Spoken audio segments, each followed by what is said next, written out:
Welcome back to all of you. आज के इस वीडियो में हम बात करने वाले हैं एनवायरमेंटल स्टडीज के बारे में। देखो, लास्ट 5 ईयर क्वेश्चन पेपर को ध्यान में रखते हुए एंड बुक के पीछे के सारे क्वेश्चंस को ध्यान में रखते हुए एंड चैप्टर के अंदर की थ्योरी को ध्यान में रखते हुए मैंने एक वन शॉट वीडियो तैयार की है आप लोगों के लिए। ठीक है, ये एनवायरमेंटल स्टडी की वन शॉट वीडियो होगी जिसमें मैंने बहुत इजी लैंग्वेज में सब कुछ बहुत अच्छे से कवर किया है। आपके बदले की सारी मेहनत मैंने कर दी है, बस आपको इसे फोकसली सुनना है और जो भी इंपॉर्टेंट क्वेश्चंस होंगे ना उस पर हम टिक करते हुए चलेंगे और आपको मैं बताते हुए चलूंगी कि क्या है। ठीक है, कौन सा इंपॉर्टेंट है, कौन सा आता है, ज्यादा ध्यान देने की किस पे जरूरत है।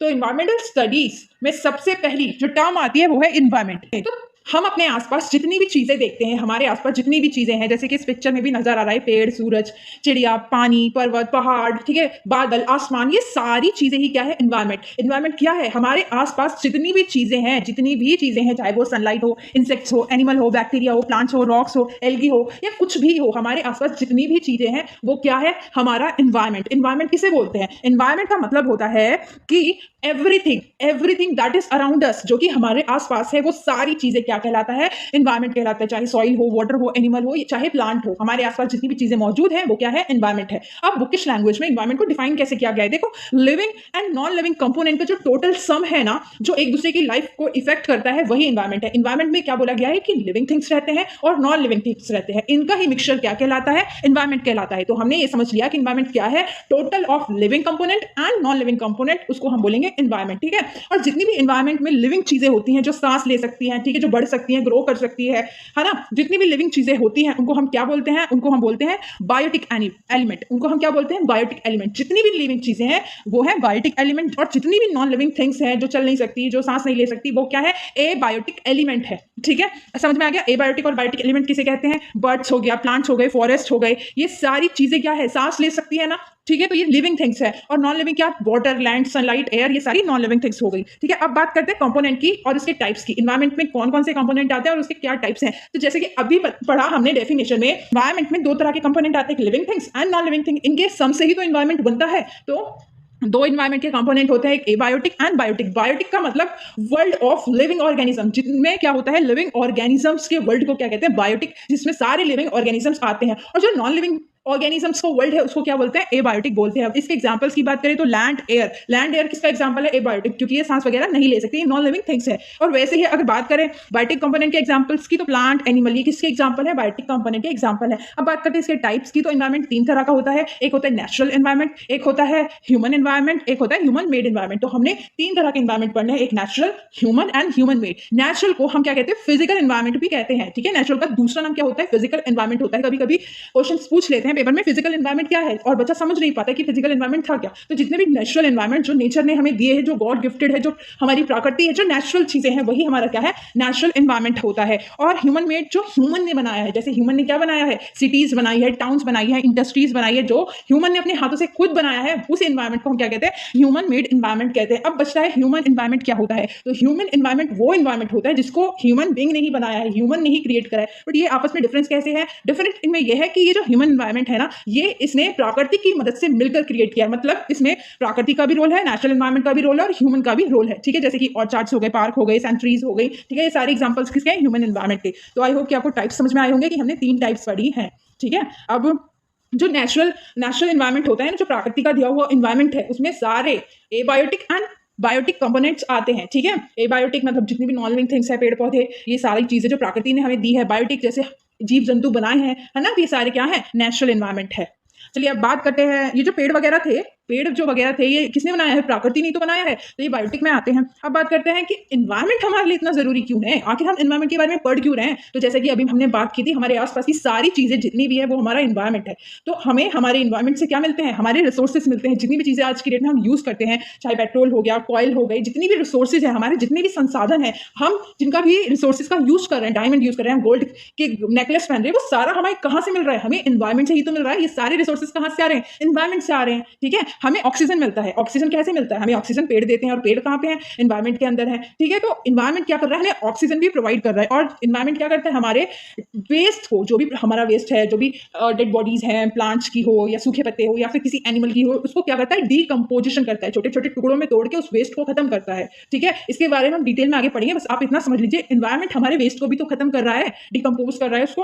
एनवायरनमेंट क्या करता है? सारी लाइफ सिस्टम को सस्टेन रखता है। बहुत सारे ऑर्गेनिजम्स के जो घर होते हैं वो कहाँ पर होते हैं? एनवायरनमेंट में होते हैं, ठीक है। एनवायरनमेंट में जैसे फॉरेस्ट वगैरह समझ लो, फॉरेस्ट वगैरह में उनके आवास है, उनके घर है, जो जीव जंतु रहते हैं वो कहाँ पे रहते हैं? एनवायरनमेंट में ही तो रहते हैं। तो ये बहुत सारी लाइफ को क्या कर रहा है? सस्टेन कर रखा है। हम भी जितने भी हमें एसेंशियल एलिमेंट्स की जरूरत है, जिनको हमारे जीवन के लिए बहुत ज्यादा जरूरी है, जिनकी मदद से हम जिंदा रह सकते हैं, वो कहाँ से मिलते हैं? एनवायरनमेंट से मिलते हैं। तो एनवायरनमेंट क्या कर रहा है? हमारी लाइफ को सस्टेन करके रखा हुआ है, ठीक है। अब मैंने लास्ट पॉइंट लिखा है कि ये बहुत ज्यादा एसेंशियल एलिमेंट भी प्रोवाइड करता है, जैसे कि सन, सॉइल, एयर, ये सब किसकी देन है? एनवायरनमेंट की देन है। तो हमें समझ में आ गया एनवायरनमेंट हमारे लिए कितना जरूरी है, हम कितने ज्यादा अटैच हैं एनवायरनमेंट से। अगर एनवायरनमेंट नहीं होगा तो हमें रिसोर्सेज, ऑक्सीजन या हमारा वेस्ट डिकम्पोजिशन नहीं हो पाएगा, हमारी लाइफ नहीं बनी रहेगी, और हमारे जो जरूरी एलिमेंट है वो भी हमें नहीं मिलेंगे। तो एनवायरनमेंट बहुत ज्यादा जरूरी है, ठीक है। अब बात करते हैं ह्यूमन एनवायरनमेंट रिलेशनशिप की।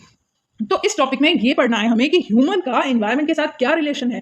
अभी हमने एनवायरनमेंट के इंपॉर्टेंस पढ़े ना, आपने समझा ना कितनी गंदी तरह से एक ह्यूमन एनवायरनमेंट पे अपनी चीजों के लिए डिपेंड है। तो कहीं ना कहीं इंटर रिलेशन में, रिलेशनशिप में ये बोला गया है कि ह्यूमन और नेचर दोनों ही आपस में एक दूसरे पर निर्भर है। अगर नेचर नहीं है तो हम नहीं है, और हम नहीं है तो नेचर नहीं है। हम एक दूसरे पे पूरी तरह से डिपेंड है। हमारी जितनी भी जरूरत की चीजें होती है वो हमें नेचर से मिलती है, एनवायरनमेंट से मिलती है। और एनवायरनमेंट जैसे बन रहा है, उसको सपोज कि मैंने एक पेड़ लगाया, उसमें पानी वानी देने का काम मैं कर रही हूँ, तो कहीं ना कहीं नेचर भी हमारे ऊपर डिपेंड है, ठीक है। अब बात करते हैं कि पहले के समय में कैसा ह्यूमन और एनवायरनमेंट का रिलेशनशिप था और अब के समय में कैसा है। तो देखो, पहले के समय में ना हम नेचर को पूछते थे, हम उसे भगवान मानते थे, ठीक है। हम देखो आदिवासी वगैरह हर चीज एनवायरनमेंट से करते थे। वो यहाँ तक कि अपने शरीर को ढकने का काम भी पत्तों से करते थे, वो पत्तों के कपड़े पहनते थे। उस समय हम नेचर की बहुत ज्यादा केयर करते थे, उसको सुरक्षित रखते थे, उसकी बहुत परवाह करते थे, उसे पोल्यूट नहीं करते थे। बट आज की डेट में जैसे जैसे हम टेक्नोलॉजी के साथ आगे बढ़ते जा रहे हैं, जितने हम एडवांस होते जा रहे हैं, इंटेलिजेंट होते जा रहे हैं, उतना ही ज्यादा हम अपनी एनवायरनमेंट के साथ, अपने नेचर के साथ खिलवाड़ कर रहे हैं और उसको पोल्यूट करते जा रहे हैं, उसको हार्म करते जा रहे हैं। और इसका सबसे बड़ा एग्जांपल अभी एसी का है। इतनी गर्मी किस लिए हो रही है हमारे एनवायरनमेंट में? एसी की वजह से हो रही है। हम क्या कर रहे हैं? दिन प्रतिदिन एसी को खरीदते जा रहे हैं और अपने एनवायरनमेंट को इस एडवांस टेक्नोलॉजी के कारण पोल्यूट करते जा रहे हैं। और इससे क्या हो रहा है? पूरा एनवायरनमेंट तबाह हो रहा है। आज की डेट में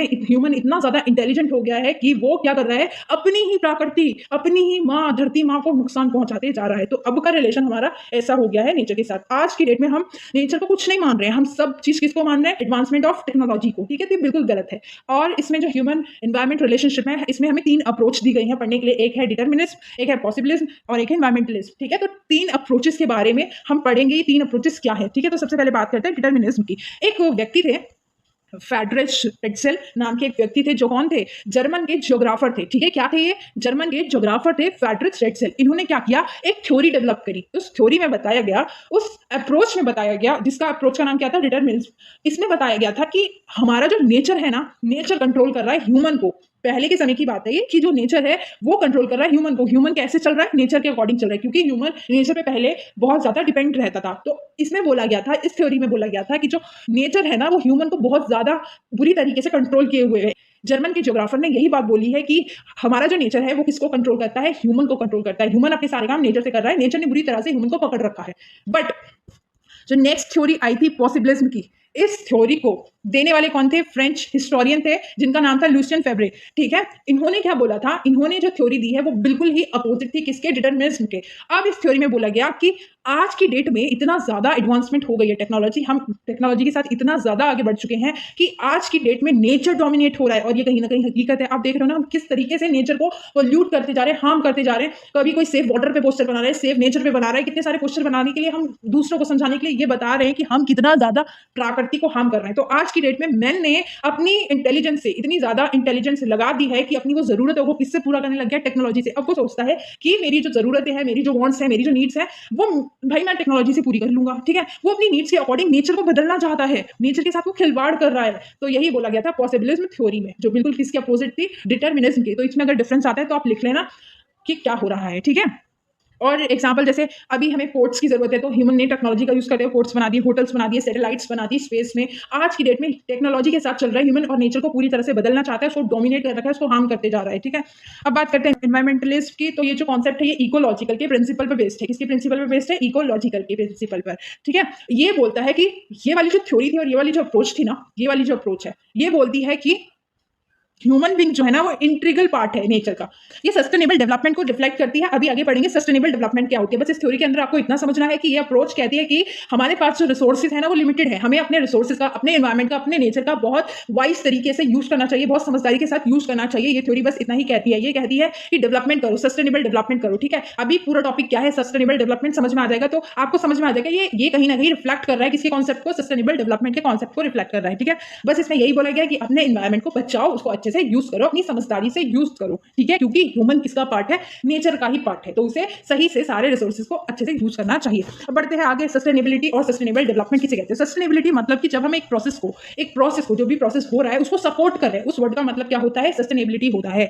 मतलब किसी भी चीज को मेंटेन करने की एबिलिटी, किसी भी चीज को मेंटेन करने की एबिलिटी या किसी भी प्रोसेस को सपोर्ट करना। ठीक है, ये होता है सस्टेनेबिलिटी।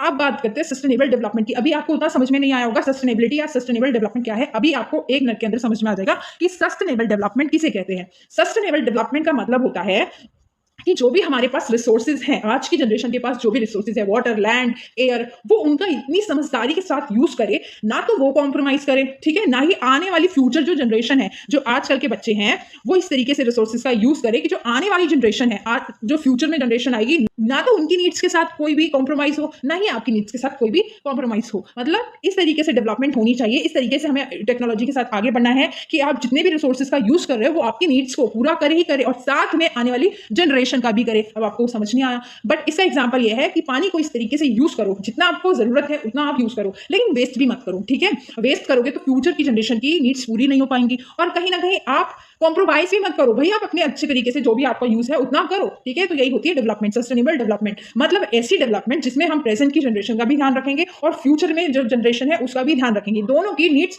पूरी होनी चाहिए। ठीक है, अब सस्टेनेबल डेवलपमेंट का जो कॉन्सेप्ट है वो इंटरनेशनल और नेशनल, लोकल लेवल हर जगह क्या कर लिया गया है? एक्सेप्ट कर लिया गया है। जो सस्टेनेबल डेवलपमेंट का कॉन्सेप्ट है वो हर जगह एक्सेप्ट कर लिया गया है, चाहे वो इंटरनेशनल लेवल पे हो, नेशनल लेवल पे हो, लोकल लेवल पे हो, क्योंकि ये वाली डेवलपमेंट जरूरी हो गई है। जिस तरीके से आजकल हम एनवायरमेंट के साथ कर रहे हैं ना, तो ये डेवलपमेंट बहुत ज्यादा जरूरी हो गई है कि अपनी जो प्रेजेंट जनरेशन है उसकी नीड को इस तरीके से पूरा करे ताकि उनके साथ भी कोई कॉम्प्रोमाइज ना हो और फ्यूचर की जनरेशन की भी नीड्स पूरी हो सके। ठीक है, और सस्टेनेबल जो डेवलपमेंट है ना वो डिफरेंट हो सकती है डिफरेंट पीपल के लिए। ठीक है, डिफरेंट पीपल के लिए वो डिफरेंट हो सकती है। किसी के लिए कुछ डेवलपमेंट है, जैसे कि एक पर्सन के लिए कार लेना डेवलपमेंट होगी, तो एक पर्सन के लिए 2 वक्त की रोटी जुटाना। तो ठीक है, सस्टेनेबल डेवलपमेंट का मतलब अलग अलग पर्सन के लिए अलग अलग हो सकता है। बात करते हैं इसके इंपॉर्टेंस की, तो सिंपल सी बात है, ऐसी डेवलपमेंट कर रहे हैं हम जहां पर जितनी भी वेस्ट है उसको हम खत्म कर रहे हैं। बोला था ना कि पानी को इस तरीके से यूज करना है कि आपकी नीड्स पूरी हो लेकिन आप वेस्ट ना करो उस पानी को, वो बचा रहे किसके लिए? फ्यूचर जनरेशन के लिए। तो इससे क्या होता है? सस्टेनेबल डेवलपमेंट का पहला ही इंपॉर्टेंस ये कहता है कि हमारा जितना भी वेस्ट है वो क्या होता है? रिड्यूस होता है। जितनी भी हम चीजें रिसोर्सेज वेस्ट कर रहे हैं उसको सस्टेनेबल जो डेवलपमेंट है वो क्या करता है?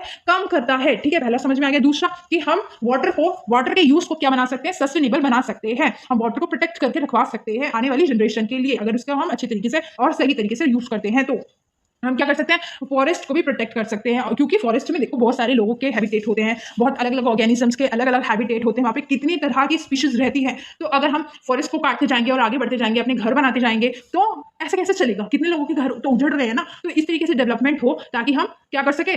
प्रेजेंट की नीड को भी और फ्यूचर की नीड को भी पूरा कर सके, अपने फॉरेस्ट को प्रोटेक्ट भी कर सके। और सॉइल इरोजन का मतलब कि जो भी हम ये जो सॉइल इरोजन है ये आगे हम कॉन्सेप्ट समझेंगे। बस यहाँ पे इतना समझ लीजिए कि सस्टेनेबल डेवलपमेंट जो है ना वो सॉइल इरोजन को भी रिड्यूस करता है। आप समझ लो कि एक अच्छी सी डेवलपमेंट हो रही है, एक अच्छी डेवलपमेंट हो रही है, तो उसके क्या क्या फायदे हैं वो आप पेपर में खुद ही लिख सकते हो। ठीक है, चलिए तो अब आगे बढ़ते हैं। देखो ये जो इमेज है ना, इसमें मैंने सिर्फ इतना ही बताया था कि मतलब इस तरीके से हमें अपने रिसोर्सेज का यूज करना है, इस तरीके से अपनी पृथ्वी को, अपने रिसोर्सेज को संभाल के रखना है ताकि आने वाली जो जनरेशन है, जो फ्यूचर जनरेशन है, वो भी अपनी नीड्स एंड वांट्स को पूरी कर सके, उसकी भी नीड्स एंड वांट्स के साथ कोई भी कॉम्प्रोमाइज ना हो। ठीक है, चलिए तो आगे बढ़ते हैं। आगे कहता है इन्वायरमेंटल स्टडी क्या है, जिस सब्जेक्ट को हम पढ़ रहे हैं वो क्या है। इन्वायरमेंटल स्टडीज जो है ना एक ऐसी ब्रांच ऑफ स्टडी है, एक ऐसी ब्रांच ऑफ स्टडी है जिसमें हम किसके बारे में डील करते हैं, एनवायरनमेंट के बारे में डील करते हैं। अभी हम जितने भी टॉपिक पढ़ रहे हैं वो सारे एनवायरनमेंट के बारे में तो पढ़ रहे हैं ना, है ना। तो ये एनवायरनमेंट के बारे में ही हमें सब कुछ बताता है। इसमें एनवायरनमेंट की इंपॉर्टेंस, की एनवायरनमेंट कितना जरूरी है, उसकी प्रोटेक्शन, उसको कंजर्व करके रखना, यही सारी चीजें होती हैं। ठीक है, आज के टाइम में हमने एनवायरनमेंट से रिलेटेड इतने सारे इश्यूज क्रिएट कर दिए हैं कि इस सब्जेक्ट को पढ़ना बहुत ज्यादा जरूरी हो गया है। जब तक हम उसकी इंपॉर्टेंस और उसकी कदर नहीं समझेंगे तो उसे बर्बाद होने से रोकेंगे कैसे। ठीक है, तो और ये जो एनवायरमेंटल स्टडी है ना, वो बहुत सारे सब्जेक्ट के से मिलकर बनी है। इसमें हम ज्योग्राफी भी पढ़ते हैं, हिस्ट्री भी पढ़ते हैं, बायो भी पढ़ते हैं, बहुत सारी लाइफ्स के बारे में पढ़ते हैं, पॉलिटिकल, लीगल एंड बहुत सारे एस्पेक्ट्स पढ़ते हैं। तो ये बहुत सारे सब्जेक्ट का मिक्सचर है। ठीक है, तो वाइड कॉन्सेप्ट है, ये बहुत ज्यादा वाइड कॉन्सेप्ट है, बहुत सारी चीजों के साथ ये डील करता है, economic, biology, social, culture, political, legal. ठीक है, अब बात करते हैं इसकी इंपॉर्टेंस की, एनवायरमेंट स्टडी क्यों जरूरी है, हम क्यों पढ़ रहे हैं इस बुक को। क्योंकि ये हमें इंफॉर्मेशन देगी किसके रिगार्डिंग, एनवायरमेंट के रिगार्डिंग। पहला इंपॉर्टेंस तो यही हो गया। क्यों जरूरी है एनवायरमेंटल स्टडी, क्योंकि ये सस्टेनेबल डेवलपमेंट को अचीव करवाने में मदद करवाएगी। जब तक हम ये नहीं समझेंगे कि हम अपने एनवायरमेंट के साथ कर क्या रहे हैं तो उसे हम सेव कैसे करेंगे, तो ये क्या करती है, सस्टेनेबल डेवलपमेंट को अचीव करवाने में भी मदद करती है। ये क्या करती है, एनवायरमेंट के रिगार्डिंग पीपल को क्या करती है, एजुकेट करती है। अगला जो है वो है, ये इंप्रूव करती है, मेरा गला सूख गया है अगला जो है, इंप्रूव्स क्वालिटी ऑफ लाइफ। ये जो लोगों की लाइफ है ना, उसको भी इंप्रूव करती है। कैसे, जब हम अपने इन्वायरमेंट के बारे में समझेंगे, उसकी कदर को जानेंगे, सारी चीजें सही करेंगे, उसको हार्म कम करेंगे, पोल्यूट कम करेंगे, तो ऑटोमेटिकली एयर की क्वालिटी के साथ साथ लाइफ की क्वालिटी भी तो इंप्रूव हो जाएगी ना। चलिए, अब नेक्स्ट है कि इसका एम क्या है। एनवायरमेंटल स्टडी का एम है, जितनी भी हमारे आसपास बायोडाइवर्सिटी है, जितने भी जीवन संभव हैं, जितनी भी लाइफ है, जितनी भी डाइवर्सिटी मौजूद है, उनको क्या करना, प्रोटेक्ट रखना। क्योंकि इंसान क्या करता जा रहा है, अपने लालच में इतना अंधा हो गया कि सब चीज बर्बाद करते जा रहा है। तो इसलिए एनवायरमेंटल स्टडी का जो एम है, बायोडाइवर्सिटी को प्रोटेक्ट करना भी है। चलिए बात करते हैं इकोसिस्टम की। तो इकोसिस्टम है क्या। एक पर्सन थे जिनका नाम क्या था, एक पर्सन थे जिनका नाम था एजी टांसले। ठीक है, इन्होंने 1935 में इनको क्या सूझी, इन्होंने सोचा आगे चल के बच्चों को फ्री कैसे बैठने दूंगा, इनको भी तो कुछ पढ़ना पड़ेगा ना, मेरा नाम कैसे जानेंगे। तो इन्होंने क्या कर दिया, इकोसिस्टम इंट्रोड्यूस कर दिया। इन्होंने कहा कि बच्चे मुझे भी तो जाने, मेरा नाम है एजी टांसले और मैंने ही इकोसिस्टम बनाया था, किसमें, 1935 में। ठीक है, इतना समझ में आया। अब बात करते हैं इकोसिस्टम होता क्या है। तो देखो, मैं एक एग्जांपल के थ्रू आपको समझाती हूँ कि ये था हमारा एनवायरनमेंट पूरा, जिसमें बहुत सारी चीजें थी, हमारे आसपास जितनी भी चीजें थी वो एनवायरनमेंट था। तो यहाँ पे क्या हुआ, सारी लिविंग थिंग्स थी। जैसे कि देखो, ये लिविंग है, ये लिविंग है, ये लिविंग है, ये लिविंग है, और यहाँ पे कुछ नॉन लिविंग थिंग्स भी है, जैसे ये। ठीक है, कुछ नॉन लिविंग थिंग्स भी थी। तो अब क्या हुआ, लिविंग थिंग्स का नॉन लिविंग थिंग्स के साथ इंटरैक्शन हुआ। इसी इंटरैक्शन ने क्या फॉर्म किया, इकोसिस्टम फॉर्म किया। मैं क्या कह रही हूँ, मैं ये कह रही हूँ कि खरगोश को लगी बहुत तेज की प्यास। अब उसने क्या किया कि मेरे सामने तो एक पानी है, मैं पी लेता हूँ। तो इसने क्या किया, इसको प्यास लगने पर इसने पानी पी लिया। तो इसने, एक लिविंग थिंग ने नॉन लिविंग थिंग, वाटर क्या है, नॉन लिविंग कंपोनेंट है ना, इनके साथ क्या किया, इंटरैक्शन किया आपस में। जब इन्होंने कुछ फंक्शंस परफॉर्म किए, प्रोसेस किए, इंटरैक्शन किया एक लिविंग थिंग का नॉन लिविंग थिंग के साथ, तो इसने क्या फॉर्म किया, इकोसिस्टम फॉर्म किया। इसे ही क्या बोलते हैं, इकोसिस्टम बोलते हैं। समझ में आया। इकोसिस्टम क्या है, इकोसिस्टम एक ऐसी कम्युनिटी है। इकोसिस्टम क्या है, एक ऐसी कम्युनिटी है किसकी, लिविंग ऑर्गेनिजम्स की। लिविंग ऑर्गेनिजम्स कौन होते हैं, जितनी भी बायोटिक चीजें हैं। एक पर्टिकुलर एरिया में जितनी भी लिविंग ऑर्गेनिजम्स की कम्युनिटी है, वो नॉन लिविंग ऑर्गेनिज्म के साथ क्या करते हैं, इंटरैक्ट करते हैं। ठीक है, और कुछ फंक्शंस परफॉर्म करते हैं, उसे ही क्या बोलते हैं, हम इकोसिस्टम बोलते हैं। ठीक है, जैसे कि अभी हमने एग्जांपल्स के थ्रू समझा कि ecosystem is a community of living organism in a particular area which interact with non living organism. बहुत आसान था ना। अब ये जो इकोसिस्टम है, ये सेल्फ रेगुलेटेड होता है, मतलब इसको चलाने वाला, बनाने वाला कोई नहीं है। ये खुद ही एक नॉन लिविंग के साथ जो इंटरेक्शन करते हैं वो खुद से ही कर रहे हैं, खुद पे ही इनका कंट्रोल है, इसको कंट्रोल करने वाला भी कोई नहीं है। तो इसको चलाने वाले ये खुद हैं। तो ये क्या है, इकोसिस्टम सेल्फ रेगुलेटेड है। ठीक है, एग्जांपल के लिए मैंने वही चीज बनाई थी, एक बर्ड थी, एक बर्ड को प्यास लगी, उसने पॉन्ड में से पानी पी लिया। ठीक, लिविंग के साथ नॉन लिविंग का जो इंटरेक्शन हुआ, उसने क्या बना दिया, इकोसिस्टम बना दिया। बस इसी को बोलते हैं इकोसिस्टम। अब बात करते हैं उसके फीचर की। तो फीचर दो तरह के होते हैं, एक स्ट्रक्चरल फीचर और एक होते हैं फंक्शनल फीचर। देखो, स्ट्रक्चर जैसे कि नाम से ही समझ में आ रहा है, कुछ स्ट्रक्चर की बात हो रही है, कुछ बन रहा है, कुछ फॉर्म हो रहा है, स्ट्रक्चर। ठीक है, तो इकोसिस्टम में जितने भी एलिमेंट्स हैं जो इकोसिस्टम बना रहे हैं, वो होते हैं स्ट्रक्चरल फीचर्स। ठीक है, फंक्शनल फीचर जैसे नाम से ही समझ में आ रहा है, वो कुछ फंक्शन कर रहे हैं। तो वो सारे प्रोसेसेस, वो सारी इंटरैक्शन जो कि एक ऑर्गेनिजम्स परफॉर्म कर रहे हैं, उन्हीं प्रोसेस को कौन से फीचर बोलेंगे, हम फंक्शनल फीचर बोलेंगे। किसके, इकोसिस्टम के। समझ में आ गया, दोनों समझ में आ गए कि स्ट्रक्चर मतलब वो सारे एलिमेंट जो इकोसिस्टम बना रहे हैं, और फंक्शनल फीचर मतलब वो सारे प्रोसेस, वो सारी इंटरैक्शन जो एक ऑर्गेनिज्म परफॉर्म कर रहे हैं। ठीक है, अब बात करते हैं एग्जाम्पल्स की। तो एग्जाम्पल्स में देखो, अभी हमने बात की स्ट्रक्चरल फीचर्स में। तो स्ट्रक्चर जो स्ट्रक्चर बना रहे हैं, इकोसिस्टम बना रहे हैं, वो कौन है? बायोटिक और एबायोटिक कंपोनेंट है, ठीक है। अब बात कर लेते हैं फंक्शनल फीचर की, तो फंक्शन, कुछ फंक्शन परफॉर्म कर रहे हैं, तो सोचो फंक्शंस मतलब फूड चेन चल रही होगी, वो आपस में एक दूसरे को खा रहे होंगे, पी रहे होंगे, यही सारा तो इंटरेक्शन है, ठीक है, यही सारी तो फंक्शंस है। तो इसका एग्जांपल क्या है? Food chains and energy cycle. अब बात करते हैं इकोसिस्टम के साइज की, तो इकोसिस्टम का कोई भी साइज डिसाइड नहीं है। इकोसिस्टम छोटे से छोटा हो सकता है और बड़े से बड़ा हो सकता है। इतनी बड़ी पृथ्वी है, हमारे आसपास का इतना बड़ा नजारा भी हम, आप सब समझिए कि बीच के पास खड़े होकर आप बहुत दूर डूबते हुए सनसेट को देख रहे हैं, तो इतना बड़ा आपके पास इकोसिस्टम है। और वहीं दूसरी तरफ आपके अगर हाथ पे चोट लग जाती है और आप उस घाव को देखोगे, तो वहां पे कुछ बैक्टीरिया या फिर कुछ भी माइक्रो ऑर्गेनिज्म उसको क्या कर रहे होंगे? खराब कर रहे होंगे। तो वो इतनी सी चीज भी जो हमारे हाथ पे लगी है, इतनी सी खरोच या चोट भी, वो भी इकोसिस्टम है, क्योंकि वहां पे भी कुछ इंटरेक्शन हो रहा है। और इतना बड़ा डूबता हुआ सूरज भी इकोसिस्टम है। तो इकोसिस्टम का कोई भी साइज डिसाइड नहीं है, ये कितने बड़े से बड़ा और छोटे से छोटा हो सकता है। अब बात करते हैं हम सबसे बड़े इकोसिस्टम की, जिसको हम बोलते हैं बायोस्फीयर। बायोस्फीयर क्या होता है? बायोस्फीयर क्या होता है, इसको हम एक पिक्चर्स के थ्रू समझते हैं कि बायोस्फीयर क्या है। तो देखो इस पिक्चर में आपको 3-4 टर्म दिखाई दे रही हैं, ठीक है। बायोस्फीयर क्या है? बायोस्फीयर का मतलब होता है वेयर लाइफ एग्जिस्ट, जहां पर लाइफ एग्जिस्ट करती है। देखो एक सपोज करो कि ये पृथ्वी है, ये पृथ्वी है, ठीक है। अब पृथ्वी के हम ऊपर रहते हैं, ये हमारी बिल्डिंग्स बनी हुई है, ठीक है। पृथ्वी के ऊपर चाहे अंदर, पृथ्वी के ऊपर या चाहे अंदर, जितने भी एरिया में लाइफ एग्जिस्ट करेगी, जितने भी ऑर्गेनिजम्स रह सकते हैं, जिंदा सांस ले सकते हैं, जितने भी एरिया में, वो पार्ट हमारा क्या कहलाएगा? बायोस्फीयर कहलाएगा। बायोस्फीयर समझ में आया? जहां पर भी लाइफ एग्जिस्ट करती है उसे ही हम बायोस्फीयर बोलते हैं। अब चाहे वो पृथ्वी के अंदर चले जाओ, पृथ्वी के ऊपर चले जाओ, जहां तक भी हम सांस ले सकते हैं, जिंदा रह सकते हैं, जहां पे भी लाइफ एग्जिस्ट करेगी, वो उतना पार्ट क्या होगा? उतना पार्ट क्या होगा? बायोस्फीयर होगा। तो बायोस्फीयर आपको समझ में आ गया। अब इसमें कुछ टर्म्स और हैं। एक है एटमॉस्फेयर। एटमॉस्फेयर क्या होता है? ए से आता है एटमॉस्फेयर, ए से ही आता है एयर। तो जितना भी एयर वाला पोर्शन है, एयर वाला पार्ट है, उसको क्या बोलते हैं? हम एटमॉस्फेयर बोलते हैं। तो आपको याद रखने का मैं तरीका बताऊंगी, उससे पहले हम बात कर लेते हैं हाइड्रोस्फीयर की। हाइड्रोस्फीयर किसे कहते हैं? हाइड्रोस्फीयर मतलब जितना भी पानी वाला पोर्शन है, जहां जहां पे भी आप सपोज कर लिए पानी है, ठीक है, यहाँ पे इतनी दूर में पानी था ना, ये पानी वाला जो एरिया है उसको क्या बोलेंगे? हम हाइड्रोस्फीयर बोलेंगे। और जितना भी लैंड वाला एरिया है, लैंड वाला एरिया है, उसको बोलेंगे हम लिथोस्फीयर, ठीक है। तो आपको ये कुछ टर्म समझ में आ गया। मैं याद करने की टेक्निक बताती हूँ आपको। देखो मैंने यहाँ पे लिखा क्या है। बायोस्फीयर जो है ना, वो बहुत बड़ा पार्ट होता है हमारी अर्थ का, जहां पर जो लाइफ है एग्जिस्ट करती है। हम इसको इकोस्फीयर भी बोलते हैं। अगर कहीं पे इकोस्फीयर टर्म लिखी हुई आ जाए तो आपको कंफ्यूज नहीं होना है, आपको बायोस्फीयर वाली सारी चीजें लिख देनी है। अब लिथोस्फीयर मैंने बताया था, जहां पे भी जितना भी पार्ट लैंड का है उसको हम बोलते हैं लिथोस्फीयर। हाइड्रोस्फीयर मतलब जितना भी पार्ट पानी का है उसको बोलेंगे हाइड्रो, और जितना भी पार्ट एयर का है उसको बोलेंगे एटमॉस्फेयर। अब याद रखने की चीज देखो, एल से ही लिथोस्फीयर स्टार्ट हो रहा है और एल से ही लैंड स्टार्ट हो रहा है। हाइड्रो मतलब H2O, पानी को बोलते हैं ना हम H2O, तो वाटर को भी पानी बोलते हैं। तो याद रखना H से आता है वाटर, ठीक है, ए से आता है एटमॉस्फेयर और ए से ही आता है एयर। ये आपको लिख देना है अगर क्वेश्चन आता है तो। अब बात कर लेते हैं कंपोनेंट ऑफ इकोसिस्टम की।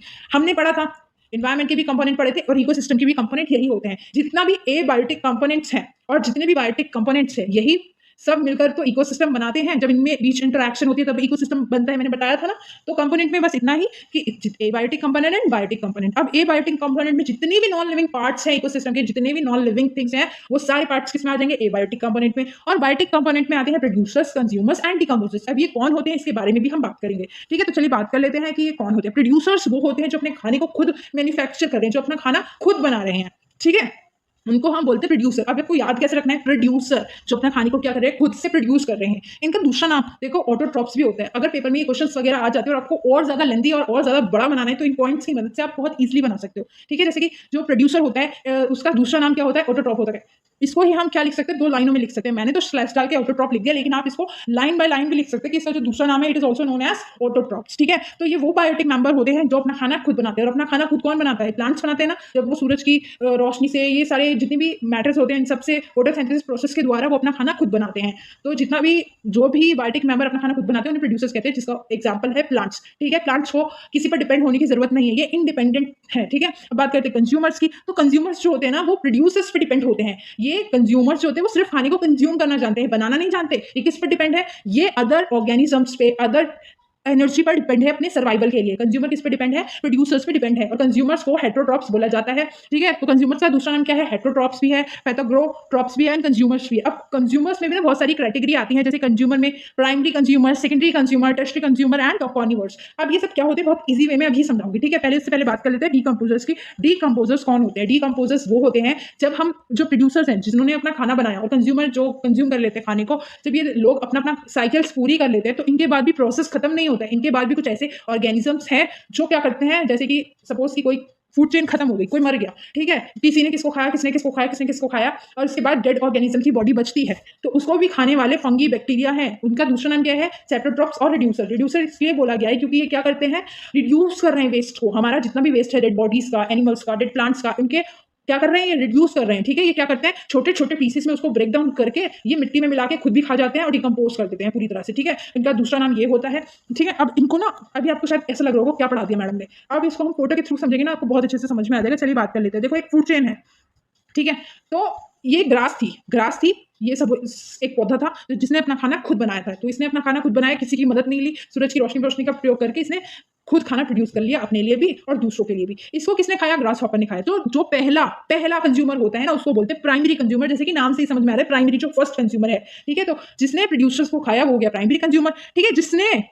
जिस कंज्यूमर ने प्राइमरी कंज्यूमर को खाया वो हो गया सेकेंडरी कंज्यूमर। सेकेंडरी कंज्यूमर क्या करेगी, प्राइमरी इस ग्रास हॉपर को खा जाएगी। जब ये ग्रास हॉपर को खा जाएगी तो इसको कौन खा जाएगा, स्नेक खा जाएगा। स्नेक कौन है, टर्शरी कंज्यूमर है। टर्शरी कंज्यूमर को खाने वाला होता है टॉप कार्निवोर्स। टॉप कार्निवोर्स किसको बोलते हैं, जो लास्ट में खाता है, ठीक है, ठीक है। अब स्नेक को भी कौन खा जाएगा, आउल खा जाएगा। जब ये भी मर जाएगा, सपोज कि इसकी भी डेथ हो गई है, ये बूढ़ा हो गया था, ये मर गया, तो ये जब मिट्टी में गिरेगा तो इसको भी खाने वाले डिकम्पोजर्स होंगे, जो इसके बॉडी को छोटे छोटे पीसेस में ब्रेक डाउन करके मिट्टी में मिला के खुद भी खा जाएंगे, मजे लेंगे, स्वाहा, खत्म।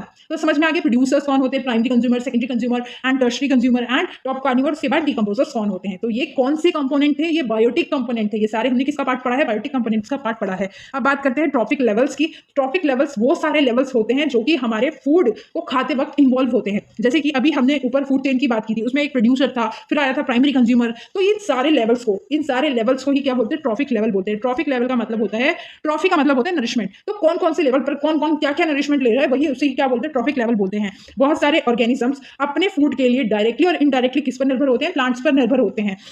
ये अपना अपना खाना डिफरेंट स्टेप्स में लेते हैं, डिफरेंट लेवल्स में लेते हैं। इन्हीं हर एक लेवल को क्या बोलते हैं, ट्रॉफिक लेवल या फूड लेवल बोलते हैं। जैसे कि मैंने यहाँ पे लिखा हुआ है कि प्रोड्यूसर, ठीक है, ये लेवल 1 था, ये ऑटोट्रॉप्स थे, इनका नाम क्या था, ऑटोट्रॉप्स। फिर आया था लेवल 2 प्राइमरी कंज्यूमर, ये हेट्रोट्रॉप्स से। फिर आया था लेवल 3 सेकेंडरी कंज्यूमर। तो इन्हीं को लेवल बोलते हैं और इन्हीं सारे लेवल से मिलकर क्या बनता है, ट्रॉफिक लेवल बनता है, ठीक है। अब बात करते हैं फूड चेन की। तो फूड चेन क्या है, एक सीक्वेंस ऑफ लिंक है, ठीक है। जैसे कि ये थी घास को खाने वाला था डियर को खाने वाला था लॉयन। तो ये क्या है, सीक्वेंस ऑफ लिंक है, जिसमें एक ऑर्गेनिज्म दूसरे ऑर्गेनिज्म का खाना बन जाता है, ठीक है। इसको किसने खा लिया, लॉयन ने खा लिया, ठीक है। तो ये क्या है, सीक्वेंस ऑफ लिंक है, जिसमें एक ऑर्गेनिज्म दूसरे ऑर्गेनिज्म का खाना बन रहा है। तो अब टाइप्स की बात करें फूड चेन के टाइप्स की, तो फूड चेन 3 तरह की होती है, grossing food chain, detritus food chain and parasitic food chain. अब देखो ग्रासिंग फूड चेन जो है ना, वो नॉर्मली जिस चेन के बारे में अभी तक हम पढ़ते आए फूड चेन के बारे में, वही है जो कि किससे स्टार्ट होती है, प्लांट से स्टार्ट होती है। और ये किससे बिलोंग करते हैं, हार्बीवोरस के परिवार से बिलोंग करते हैं, ठीक है। अब देखो ग्रास को किसने खाया, ग्रास हॉपर ने खाया। ग्रास हॉपर को किसने खाया, फ्रॉग ने खाया। फ्रॉग को किसने खाया, स्नेक का खाया। तो जो नॉर्मल चेन है वही ग्रासिंग चेन है।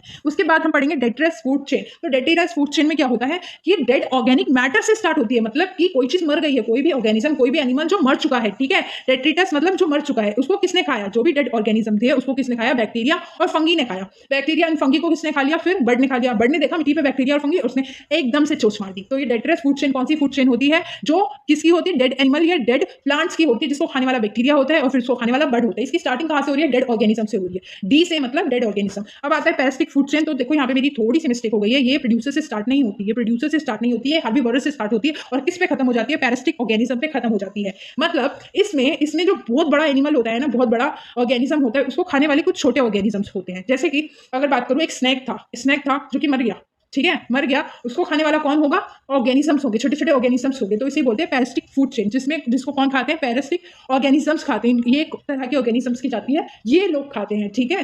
चलिए एक फोटो के थ्रू समझ लेते हैं डेट्रिटस फूड चेन क्या होती है। तो डेट्रिटस फूड चेन में डेड ऑर्गेनिजम्स या एनिमल्स या एनी प्लांट का क्या होता है, वेस्ट होता है, उसको खाने वाला इंसेक्ट्स वगैरह होते हैं और उसको खाने वाली बर्ड होती है। तो आई होप कि आपको ये समझ में आ गई होगी। चेन इसके बाद आता है पैरासिटिक फूड चेन आती है, जिसमें मैंने एक फोटो लगाई तो थी बट वो कट हो गई है, तो सॉरी फॉर दैट। यहाँ पे समझ लीजिए कि कोई बड़ा सा जानवर था, उसको किसने खाया, सांप ने।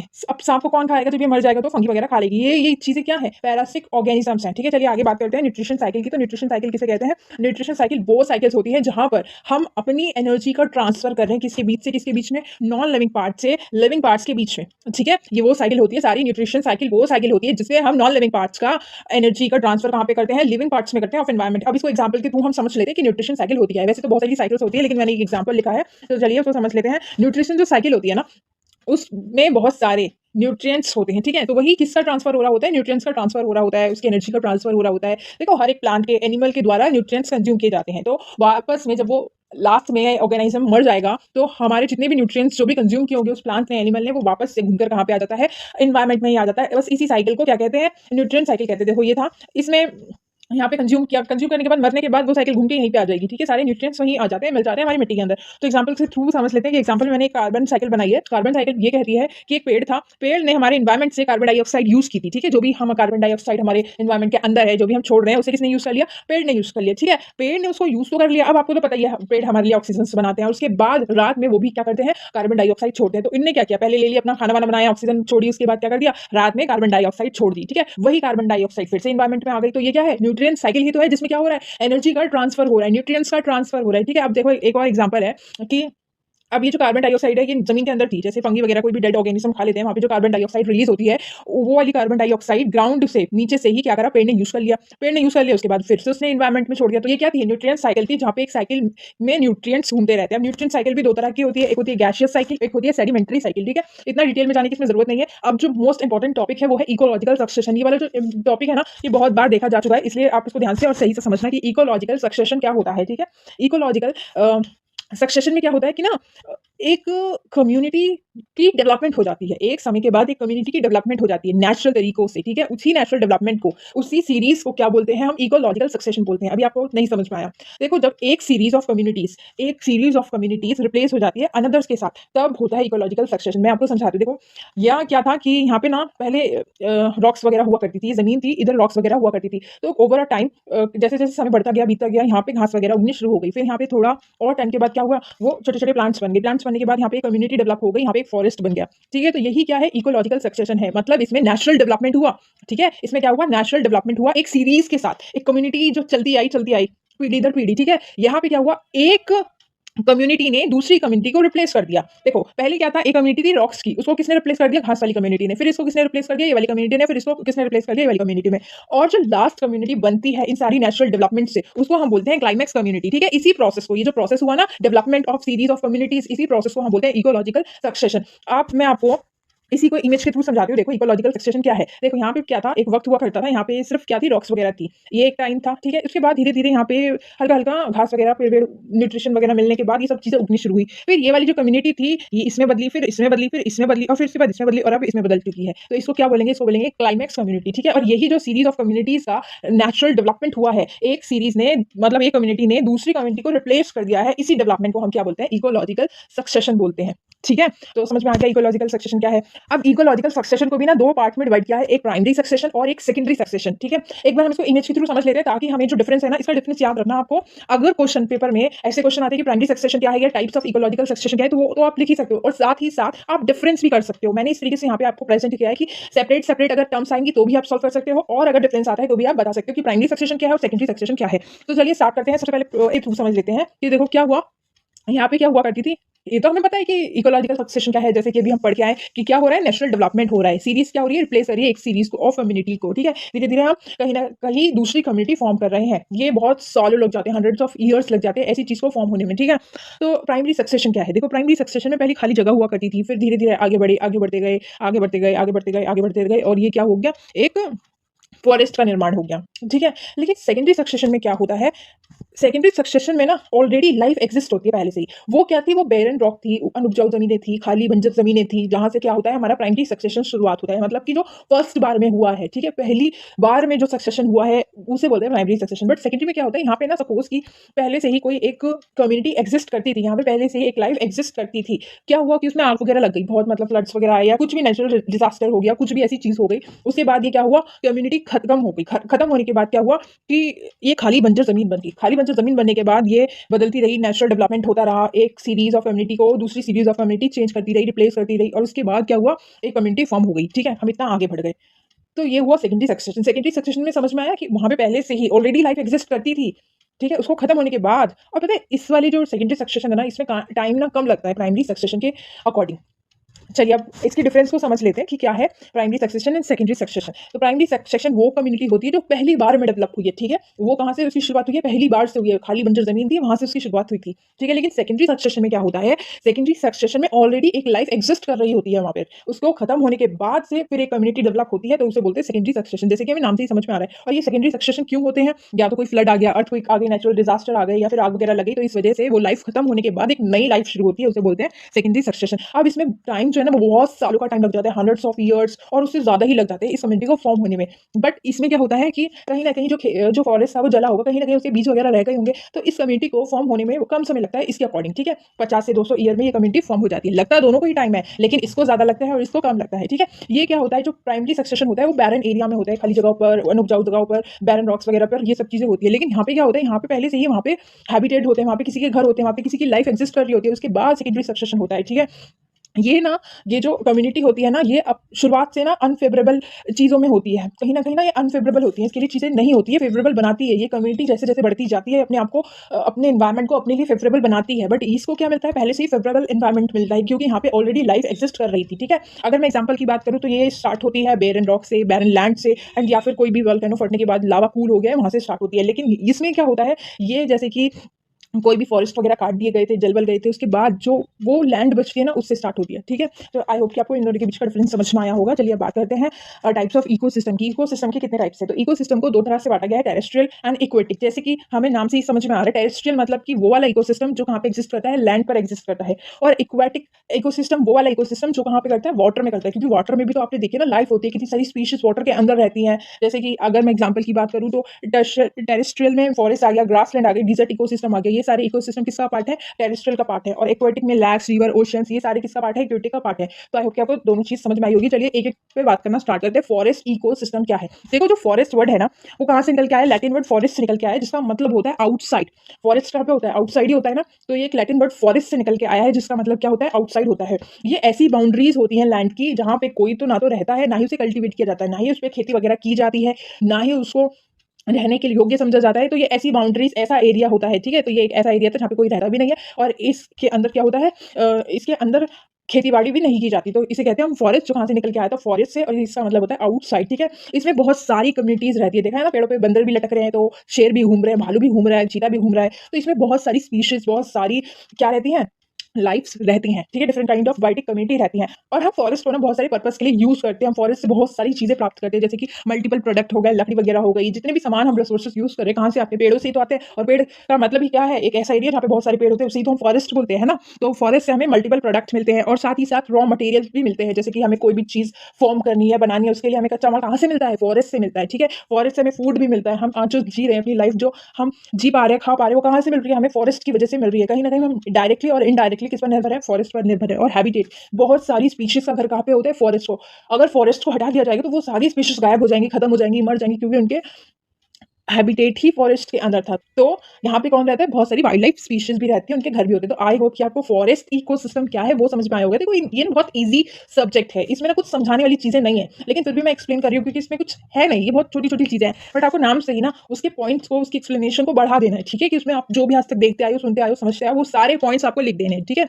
अब बात करते हैं डेज़र्ट इकोसिस्टम की। देखो, फॉरेस्ट इकोसिस्टम ऐसा होता है, ठीक है? ये क्या है? ये फॉरेस्ट इकोसिस्टम है, जहाँ पे बहुत सारी लाइफ रहती है, जहाँ पे बहुत सारी स्पीशीज़ रहती है, जिसको हम मल्टीपल प्रोडक्ट के लिए यूज़ करते हैं, ठीक है?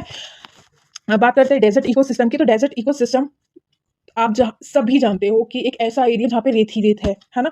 एक ऐसा एरिया, इसको बोलते हैं डेज़र्ट इकोसिस्टम। डेज़र्ट इकोसिस्टम, इसमें क्या है? रेत ही रेत है, यहाँ पे बारिश भी कम होती है, यहाँ पे कैक्टस वगैरह जैसे प्लांट्स होते हैं, यहाँ पे पानी भी कम है। तो आप आज तक जितनी भी बातें जानते हो ना डेज़र्ट के बारे में, वो सारी डेज़र्ट इकोसिस्टम में आप लिख सकते हो, अगर आपको अपना आंसर बड़ा बनाना है तो। चलिए बात कर लेते हैं डेज़र्ट इकोसिस्टम की। तो डेज़र्ट इकोसिस्टम एक ऐसा एरिया होता है जहाँ पर जो रेनफॉल होती है ना, वो 20 सेंटीमीटर से भी कम होती है। इसमें जो है ना फ्लक्चुएशंस आती है टेम्परेचर में। यहाँ पे टेम्परेचर बहुत जल्दी बदलता रहता है, जैसे कि दिन में तो गर्मी रहेगी और रात में मौसम ठंडा हो जाता है। जितना दिन में हॉट तपेगा, गर्म रहेगा, उतना ही रात को ठंडा हो जाएगा। तो मैं यहाँ पर टेम्परेचर में फ्लक्चुएशन देखने को भी मिलती है, फ्लक्चुएशन, ठीक है? यहाँ पे बहुत सारी प्लांट्स की स्पीशीज़ होती है, जैसे कि cactus, buses, for cactus etcetera. ये सारी कौन सी स्पीशीज़ हैं जो किसमें रहती हैं? डेज़र्ट में रहती हैं, ठीक है? अब बात करते हैं डेज़र्ट की ही। अब जो एनिमल्स वगैरह जो डेज़र्ट में रहते हैं ना, वो बहुत लंबे टाइम तक बिना पानी के रह सकते हैं। इसका सबसे अच्छा एग्ज़ाम्पल तो हम सभी जानते हैं, कैमल, ठीक है? और जो यहाँ की जो प्रोडक्टिविटी है, जो क्षमता है उपजाऊपन की, और जो किसी भी प्रोडक्ट को अगर हम बनाना चाहते हैं, खेती करना चाहते हैं, तो वो सब किस पे निर्भर है? सिर्फ़ और सिर्फ़ रेनफॉल पर निर्भर है। जो हमारा डेज़र्ट है ना, वो ज़्यादातर ऑस्ट्रेलिया, अरेबिया एंड अर्जेंटीना में पाया जाता है। चलिए अब बात कर लेते हैं, आई होप कि आपको डेज़र्ट इकोसिस्टम समझ में आ गया होगा। अब बात कर लेते हैं एक्वाटिक इकोसिस्टम की। तो वो इकोसिस्टम जिसको किसने कवर किया है? पानी ने कवर किया है, ठीक है? वही तो एक्वाटिक इकोसिस्टम हुआ, जहाँ पे किसकी इंटरैक्शंस चल रही हैं, मतलब पानी के अंदर इंटरैक्शन चल रही है, वही एक्वाटिक इकोसिस्टम हुआ, ठीक है? अब वाटर, हमारे अर्थ का 3 वाटर हिस्सा, 3 क्वार्टर हिस्सा किससे बना है? पानी से बना है, लेकिन उसको हम यूज़ नहीं कर सकते, है ना? एक्वाटिक इकोसिस्टम है वो बनता है किससे? वाटर ऑफ बॉडी से। मतलब जितना भी पानी वाला एरिया है वो कौन सा इकोसिस्टम है, एक्वाटिक इकोसिस्टम है। यहाँ पे जो ऑर्गेनिजम्स होती हैं, यहाँ पे भी बहुत सारी स्पीसीज होती है, वाटर के अंदर भी बहुत सारी स्पीसीज रहती है, वो एक दूसरे पर डिपेंड होती है अपने खाने वगैरह के लिए, ठीक है। कहीं ना कहीं उनका जितना भी इंटरेक्शन हो रहा होता है वो एक दूसरे से हो रहा होता है, ठीक है। जो एक्वेटिक ऑर्गेनिजम्स हैं उसमें जो जीव जंतु पाए जा रहे हैं वो वाटर की डेप्थ कितनी गहराई है, उसका क्या टेम्परेचर है एंड अमाउंट ऑफ न्यूट्रिशन कितना मिलता है, इन सबसे बहुत ज्यादा इफेक्ट हो रहे हैं, ठीक है। किस कौन एक्वाटिक इकोसिस्टम में रहने वाले ऑर्गेनिजम्स, ठीक है। चलिए बात करते हैं एक्वाटिक इकोसिस्टम कैसा होता है। तो एक्वाटिक इकोसिस्टम ऐसा होता है इसमें बहुत तरह की स्पीशीज होती है जो एक दूसरे पर क्या होती है, निर्भर होती हैं, ठीक है। और इनके टेम्परेचर कितना है, डेप्थ कितनी है, ये सारी चीजों से ये सब लोग क्या होते हैं, इफेक्ट होते हैं।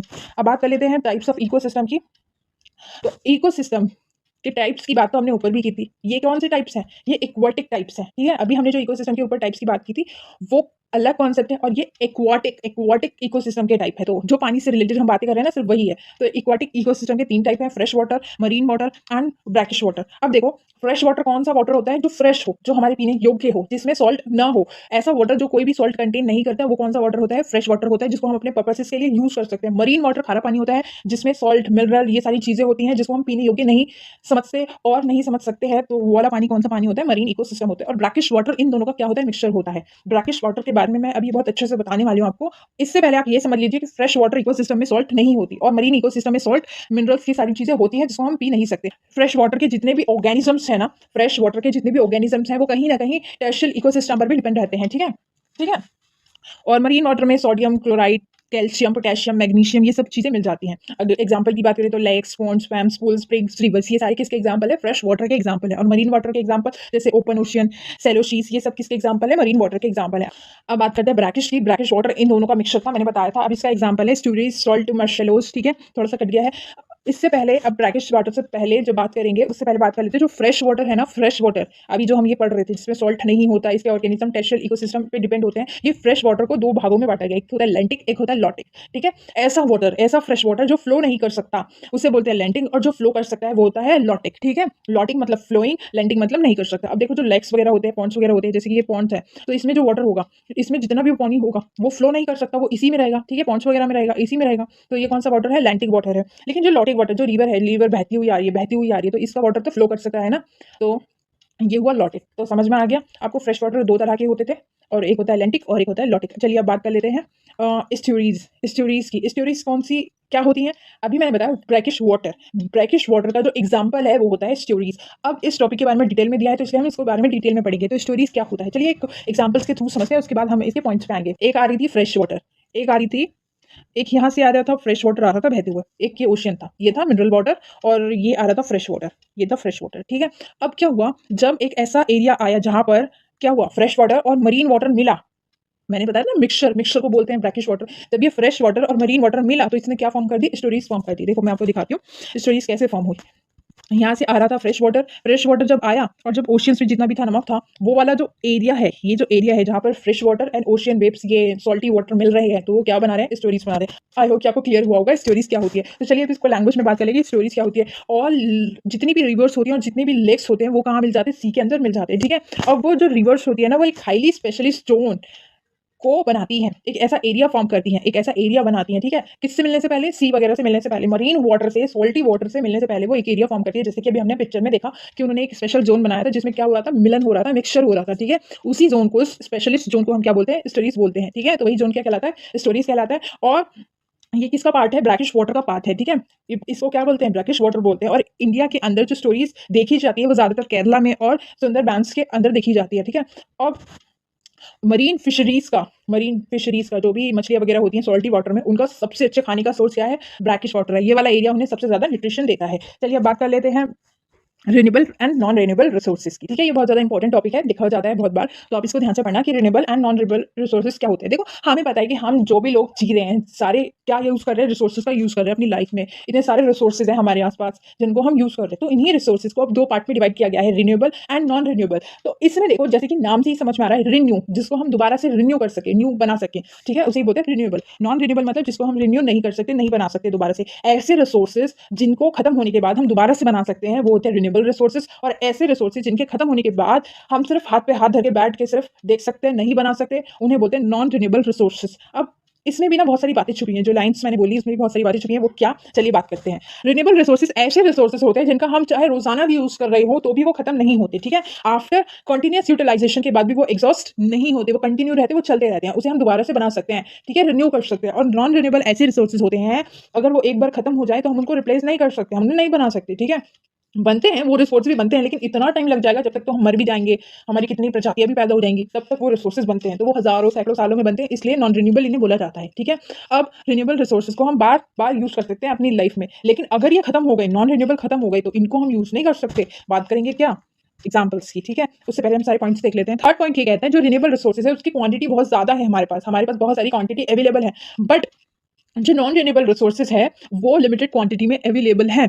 और ये जो रिन्यूएबल रिसोर्सेज़ है ना, ये एनवायरनमेंट फ्रेंडली होते हैं, ये हमारे एनवायरनमेंट के लिए अच्छे होते हैं, जबकि नॉन रिन्यूएबल रिसोर्सेज़ ये हमारे एनवायरनमेंट को हार्म करते हैं, अपनी गैसेज़ वगैरह से पोल्यूट करते हैं, ये हमारे एनवायरनमेंट के लिए सही नहीं होते, लेकिन इनकी कम क्वांटिटी है और इसको खत्म होने के बाद हम इन्हें बना भी नहीं सकते जल्दी से। इनकी जो कॉस्ट होती है ना, वो बहुत ज़्यादा लो होती है, और जबकि इनकी कॉस्ट ज़्यादा हाई होती है, ठीक है? हाई होती है, इस वजह से हमें इन्हें बहुत अच्छी तरह से, बहुत वाइज़ली तरीके से यूज़ करनी चाहिए। इनको हम रिसाइकिल या रीयूज़ कर सकते हैं, इनको नहीं कर सकते। अब बात कर लेते हैं एग्ज़ाम्पल की, जैसे हम बात किसकी कर रहे हैं? पेट्रोल, कोयल, फॉसिल फ्यूल अगर खत्म हो जाएगा ना, तो वो हमें नहीं मिल पाएगा, क्योंकि इनको बनने में बहुत ज़्यादा सैकड़ों साल लग जाते हैं। तभी हमसे बोलते हैं ना कि पेट्रोल का अच्छे से यूज़ करो, अच्छे से यूज़ करो, छुट्टी के वक़्त लड़कियों को तानने ना जाओ, है ना? पेट्रोल का अच्छे से यूज़ करना चाहिए। तो ये वाले एग्ज़ाम्पल किसके थे? नॉन रिन्यूएबल रिसोर्सेज़ के थे। और ये वाली जो हम बना सकते हैं, जैसे कि हम सोलर एनर्जी बनाते हैं, आपने भी बहुत सारी छतों के ऊपर देखा होगा, वो नीले कलर की चादरें लगी होती हैं, इतनी बड़ी-बड़ी लोहे वाली।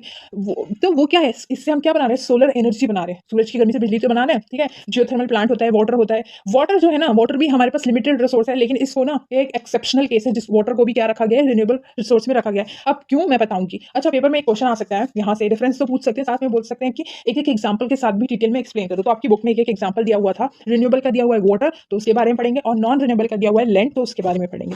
ठीक है? रिन्यूएबल वाटर रिसोर्सेज़, इसके बारे में पढ़ते हैं। देखो, है हमारी समझ से वाटर को हम बोलते हैं कि कम यूज़ करो, खत्म हो जाएगा। ये नॉन रिन्यूएबल का ही एग्ज़ाम्पल होना चाहिए था, बट ये है रिन्यूएबल का। क्यों पढ़ते हैं? क्योंकि हम वाटर को फिर से बना सकते हैं, और वो भी जल्दी बना सकते हैं, इसलिए इसको रिन्यूएबल रिसोर्सेज़ में रखा गया है। देखो, वाटर की स्कार्सिटी है, क्यों है बात करेंगे। सबसे पहले बात कर लेते हैं वाटर किसमें कंसिडर किया जाता है। वाटर को कंसिडर किया जाता है रिन्यूएबल रिसोर्सेज़ में, ठीक है? ये हमारे लाइफ़ के लिए, जीने के लिए बहुत ज़्यादा इंपॉर्टेंट एलिमेंट होता है, और ये हमारे पास लिमिटेड क्वांटिटी में अवेलेबल है, ठीक है? और वाटर तो ऐसा नहीं है, अर्थ का कितना सारा हिस्सा पानी से बना हुआ है, लेकिन क्या हम उन सारे पानी को पी सकते हैं? वो यूज़ करने योग्य नहीं है। तो फ्रेश वाटर जिसको हम पी सकते हैं, जिसमें सॉल्ट नहीं है, वो बहुत कम भी है और बहुत ज़्यादा इंपॉर्टेंट भी है हमारे लिए, ठीक है? जो ह्यूमन की लाइफ़ है, उसको सस्टेन करने का, उसको बनाए रखने का काम कौन करता है? वाटर करता है। और ओनली 1% वाटर है हमारे पास। हम अपने यूज़ के लिए सिर्फ़ 1% पानी का यूज़ कर सकते हो। उस पानी 1% के पानी में भी हमें बहुत सारे यूज़ में लाना पड़ता है वाटर को। एग्रीकल्चर के लिए, खेती-बाड़ी के लिए हम पानी का यूज़ करते हैं, इंडस्ट्रीज़ में यूज़ करते हैं, अपनी डोमेस्टिक ज़रूरतों को पूरा करने के लिए वाटर का यूज़ करते हैं। वो उसी 1% को, ठीक है? उसी फ्रेश वाटर को। वाटर की बहुत ज़्यादा शॉर्टेज है। क्यों है शॉर्टेज? शॉर्टेज इसलिए है क्योंकि इसका जो है ना अनइक्वल डिस्ट्रीब्यूशन हो रहा है। मतलब जो सप्लाई है ना वाटर की, वो गलत तरीके से हो रही है। कहीं पे बिल्कुल ही सप्लाई नहीं है, इसलिए वाटर की कमी, और कहीं पे इतना ज़्यादा है कि वेस्ट पे वेस्ट हुआ जा रहा है। तो यही अनइक्वल डिस्ट्रीब्यूशन की वजह से ही क्या होती है? वाटर की शॉर्टेज होती जाती है। वाटर कम पड़ता जा रहा है ऐसे लोगों में। अब देखो, आपने आजकल देख रहे होंगे कितनी दिल्ली में कितनी पानी की कमी हो गई है ना? हो गई है ना? हर कोई पानी के ऊपर धरने दे रहा है, ये कर रहा है, वो कर रहा है। क्यों है ये कमी? क्योंकि अनइक्वल डिस्ट्रीब्यूशन हो रहा है, और कहीं पे वेस्टेज ज़्यादा हो रही है, इस वजह से वाटर की कमी है। वाटर को दोबारा से बनाया जा सकता है, जैसे बारिश आएगी, वो ग्राउंड वाटर चले जाएगा, फिर वो फ़िल्टर होगा, ये पूरा प्रोसेस होगा, वाटर बन सकता है। लेकिन कमी भी हम महसूस कर रहे हैं आजकल। दिल्ली में तो सबसे ज़्यादा कमी है पानी की, ठीक है? बात करते हैं वाटर साइकिल की। वाटर साइकिल क्या है, क्या नहीं है? देखो, वाटर साइकिल तो हम सबने पढ़ी है बचपन में, लेकिन कुछ नई टर्म्स होंगी आपके लिए, उसके ऊपर बात कर लेते हैं। तो देखो, ऐसा हुआ, मैं आपको बहुत अच्छे से समझाती हूँ कि आपको पता है ना कि हमारा जो सूरज की गर्मी है, सूरज की गर्मी से पानी भाप बन के उड़ने लगता है ना? जब हम कपड़े सुखाते हैं छतों पे, तो वो गीले कपड़े सूख जाते हैं, तो उनका पानी कहाँ चला गया? सूरज की गर्मी से जितने भी रिवर्स, पॉन्ड्स, लेक हैं, उनका पानी क्या बन जाता है? वेपर की फॉर्म में बन के ऊपर उड़ जाता है। तो उसे ही क्या बोलते हैं? इवेपोरेशन बोलते हैं। जहाँ पे भी हमारी धरती पे पानी है, पॉन्ड्स में, लेक्स में, ठीक है? तो वो कहलाता है इवेपोरेशन। अब सब्लिमेशन किसे कहते हैं? देखो, आपने वो तो देखा ही होगा, अ, पहाड़ देखे होंगे बर्फ-वर्फ के, तो उसमें भी तो इवेपोरेशन होता होगा ना, पहाड़ वगैरह में, तो उसे ही सब्लिमेशन बोलते हैं। सब्लिमेशन का मतलब होता है कि यहाँ पे ना जो बर्फ है ना, जो आइस है, मतलब जो सॉलिड स्टेट है, उससे ही क्या हो रहा है? गैस स्टेट में जा रहा है, वेपर्स बन रहे हैं। यहाँ पे लिक्विड जैसी कोई चीज़ हो ही नहीं रही, लिक्विड स्टेट इसमें है ही नहीं, तो इसे बोलते हैं सब्लिमेशन। देखो, जब भी इवेपोरेशन हो रहा है, पानी भाप बन के उड़ रहा है, तो सब्लिमेशन में क्या होगा? सब्लिमेशन में लिक्विड वाली स्टेट आएगी ही नहीं। पर्वत जो होंगे, पहाड़ जो होंगे बर्फ के, वो गैस फॉर्म में अवेलेबल हो जाएँगे, बन जाएँगे। क्यों बन जाएँगे? देखो, जब सूरज की गर्मी उन पे पड़ेगी, तो वो क्या होंगे? वेपर्स की फॉर्म में उड़ेंगे, है ना? तो यहाँ पे वो पानी बना ही नहीं, वो सीधा ही क्या होने लगा है वेपर्स की फॉर्म में होने लगे। तो इसे बोलते हैं सब्लिमेशन, जहाँ पे लिक्विड स्टेट है ही नहीं, ठीक है। इवेपोरेशन आपको समझ में आ गया, सब्लिमेशन आपको समझ में आ गया। अब बात कर लेते हैं ट्रांसपिरेशन की। तो ट्रांसपिरेशन मतलब कि जो पेड़ पौधे होते हैं जो अपना खाना वाना बना के अपनी पत्तियों के ऊपर से ना वाटर के वेपर्स को लूज करते हैं। कभी कभी आपने देखा होगा पत्ते पे भी आपको छोटी छोटी बूंदे नजर आती हैं। तो वो जो पेड़ पौधे होते हैं ना, जब अपनी पत्तियों के फॉर्म पर मतलब पत्तियों पर छोटी छोटी वाटर वेपर्स को रिलीज करते हैं और फिर वो भाप बन के उड़ जाता है, तो उसे बोलते हैं ट्रांसपिरेशन, ठीक है। जहाँ पे प्लांट्स की जो लीफ होती है वो क्या छोड़ती है, वाटर वेपर्स छोड़ती हैं। तो अब यहाँ पे देखो तीनों तरफ से पानी उड़ रहा है। यहाँ से इवेपोरेशन हो रहा है, रिवर पॉन्ड स्लैग से भी उड़ रहा है, ठीक है, पर्वत से भी उड़ रहा है, जो बर्फ के पर्वत हैं, ठीक है, और पेड़ पौधों पे से भी उड़ रहा है। तो यहाँ से सब में से क्या हो रहा है, वेपर्स की फॉर्म में पानी गर्मी से उड़ उड़ के ऊपर जा रहा है, ठीक है। अब क्या हो रहा है, वही पानी, वही जो उड़ के ऊपर गया वो कूल हो जाएगा, कूल हो जाएंगे वो सारे वेपर्स, क्या हो जाएंगे, कूल हो जाएंगे और किसकी फॉर्म ले लेंगे, क्लाउड्स की फॉर्म ले लेंगे, ठीक है। उसी प्रोसेस को हम बोलते हैं कंडेंसेशन। कंडेंसेशन में क्या हुआ, जितनी भी वेपर्स की फॉर्म में चीजें ऊपर आई थी वो कूल होकर लिक्विड फॉर्म में बनते हुए क्या बना लिए, क्लाउड बना लिए, ठीक है, क्लाउड बना लिए, इसे क्या बोलेंगे, कंडेंसेशन। समझ में आया कंडेंसेशन। अब आता है प्रिसिपिटेशन। प्रिसिपिटेशन में क्या होता है, वही जो क्लाउड्स होते हैं, हैवी क्लाउड्स, जब वो बहुत ज्यादा हैवी हो जाते हैं तो बारिश कर देते हैं, ठीक है। जब पानी बारिश की बूंदों से नीचे आने लगता है, ये जो बूंदे हैं, ये जो बूंदे, इसे ही बोलते हैं प्रिसिपिटेशन, ठीक है। अब ये पानी बहकर नदी नालों में भी जाएगा तो उसे बोलते हैं रन ऑफ, ठीक है। तो सारी टर्म्स आपको आई होप क्लियर होंगी। चलिए अब इनको एक बार वैसे देख लेते हैं कि इवेपोरेशन देखो, लिक्विड का किस में बदलना, वेपर में बदलना। ट्रांसपिरेशन का मतलब देखो वाटर का लूज होना, कहाँ से, प्लांट लीफ से। सब्लिमेशन का मतलब जो सॉलिड वाटर है ना, सॉलिड वाटर भी सॉलिड वाटर है, वो किस में बन रहा है, डायरेक्टली वेपर्स में बन रहा है। कंडेंसेशन मतलब कि वाटर चेंज किस में हो रहा है, वाटर जो वेपर्स थे जो उड़ के आए थे वो लिक्विड में चेंज हो रहे हैं और क्या बना रहे हैं, क्लाउड बना रहे हैं। प्रिसिपिटेशन का मतलब जहां पर जो क्लाउड है वो किसकी फॉर्म में, रेन की फॉर्म में, स्नो की फॉर्म में और हेल की फॉर्म में क्या बन रहे हैं, नीचे गिर रहे हैं, ठीक है। और रन ऑफ मतलब वाटर का फ्लो हो रहा है लैंड पर, ठीक है। तो यही हो गया वाटर साइकिल। अब बात करते हैं फॉर्म्स ऑफ वाटर की। तो फॉर्म्स में अभी हमने जैसे कि पढ़ा था कि 3 तरह की एक्वेटिक सिस्टम होते हैं, fresh water, marine water and brackish water. इसको मैं एक्सप्लेन नहीं कर रही, मैं कर चुकी हूँ, ठीक है। अब बात करते हैं way to reduce effect of floods, ठीक है। ऐसे कौन कौन से तरीके होते हैं जिससे हम फ्लड्स को रोक सकते हैं। देखो फ्लड्स का मतलब होता है जब बहुत ज्यादा ओवरफ्लो हो गया पानी का, ठीक है। जब कोई भी पानी इधर उधर बह रहा है, बहुत ज्यादा मात्रा में हो गया, उसे ही तो हम बाढ़ कहते हैं ना, है ना। बाढ़ कहते हैं जब बहुत ज्यादा बारिश होने लगती है और पानी बहुत ज्यादा जमा हो जाता है, उसके बाद ओवरफ्लो हो जाता है, उसे ही हम फ्लड्स कहते हैं। तो उसको हम कैसे रोक सकते हैं, हम डैम्स बना के रोक सकते हैं। डैम्स किस लिए बनाए जाते हैं, जैसे आप इस पिक्चर में देखिए, डैम्स किस लिए बनाए जाते हैं, पानी के फ्लो को रोकने के लिए बनाए जाते हैं, ठीक है। तो हम क्या कर सकते हैं, फ्लड्स को रोकने के लिए डैम्स बना सकते हैं, ठीक है। उनके जो वाटर का डाइवर्शन कर सकते हैं और पॉन्ड्स और लेक्स बना सकते हैं ताकि जो है पॉन्ड्स और लेक्स में क्या करे, पानी ज़्यादा रहे, ठीक है। और जो उनकी होल्डिंग कैपेसिटी है वाटर की रिवर पे, उनको ज़्यादा से ज़्यादा गहराई करके उनमें होल्डिंग कैपेसिटी को बढ़ा सकते हैं। तो ये थे कुछ वेज जिसके कारण हम क्या कर सकते हैं, फ्लड्स को रोक सकते हैं। अब बात कर लेते हैं कंजर्वेशन ऑफ वाटर की। ये बहुत इंपॉर्टेंट टॉपिक है तो आप इसे थोड़ा ध्यान से पढ़ना। वाटर कंजर्वेशन क्या होता है, वाटर कंजर्वेशन का मतलब होता है वाटर को इफिशिएंटली तरीके से यूज करो, अननेसेसरी वेस्टेज को रिड्यूस करना, ठीक है। वाटर को कंजर्व करना, उसको प्रोटेक्ट करना, ठीक है। जितनी भी अननेसेसरी वेस्टेज हो रही है, बेफालतू में जो हम पानी खराब करते जा रहे हैं, उसको कम करना और उसको सही से यूज करना ही वाटर कंजर्वेशन कहलाता है, ठीक है। अब वाटर मैनेजमेंट क्या होता है, मैनेजमेंट करना मतलब कि वाटर को सही तरीके से सप्लाई करना, गुड क्वालिटी में, जहां जहां प्रॉपर जगहों पर, जैसे कि जहाँ पे भी जितनी सप्लाई की नीड है वहाँ पे इतनी सप्लाई करना, वेस्टेज भी नहीं करना लेकिन इक्वल डिस्ट्रीब्यूशन भी करना है, उसी को क्या कहते हैं, मैनेजमेंट ऑफ वाटर कहते हैं। तो आई होप कि आपको कंजर्वेशन भी समझ में आया होगा और मैनेजमेंट भी समझ में आया होगा। चलिए बात कर लेते हैं वेज की, जैसे कौन से वेज हैं जिनके थ्रू हम वाटर को कंजर्व करके रख सकते हैं, बचा के रख सकते हैं। तो वो क्या है, ये बहुत नॉर्मल सी चीज़ है, ये आपको बहुत पता होंगी कि अगर हम ओवर कंजप्शन नहीं करते, वाटर का ज़्यादा से ज़्यादा कंजप्शन नहीं करते हैं, वेस्टेज नहीं करते हैं, तो वाटर को कंजर्व करके रख सकते हैं। डिसैलिनेशन ऑफ सी वाटर, डी एक ऐसा प्रोसेस है जिसमें क्या होता है, सी वाटर को, जो भी खारा पानी होता है उसको पीने योग्य बनाया जाता है। ऐसी टेक्निक्स क्या यूज किया जाता है, जैसे कि आप इस पिक्चर में देखिए, इसमें क्या हो रहा है, डिसैलिनेशन हो रहा है सी वाटर का। सी वाटर किस में बन रहा है, हम जैसे को पीने के योग्य बन रहा है, ठीक है।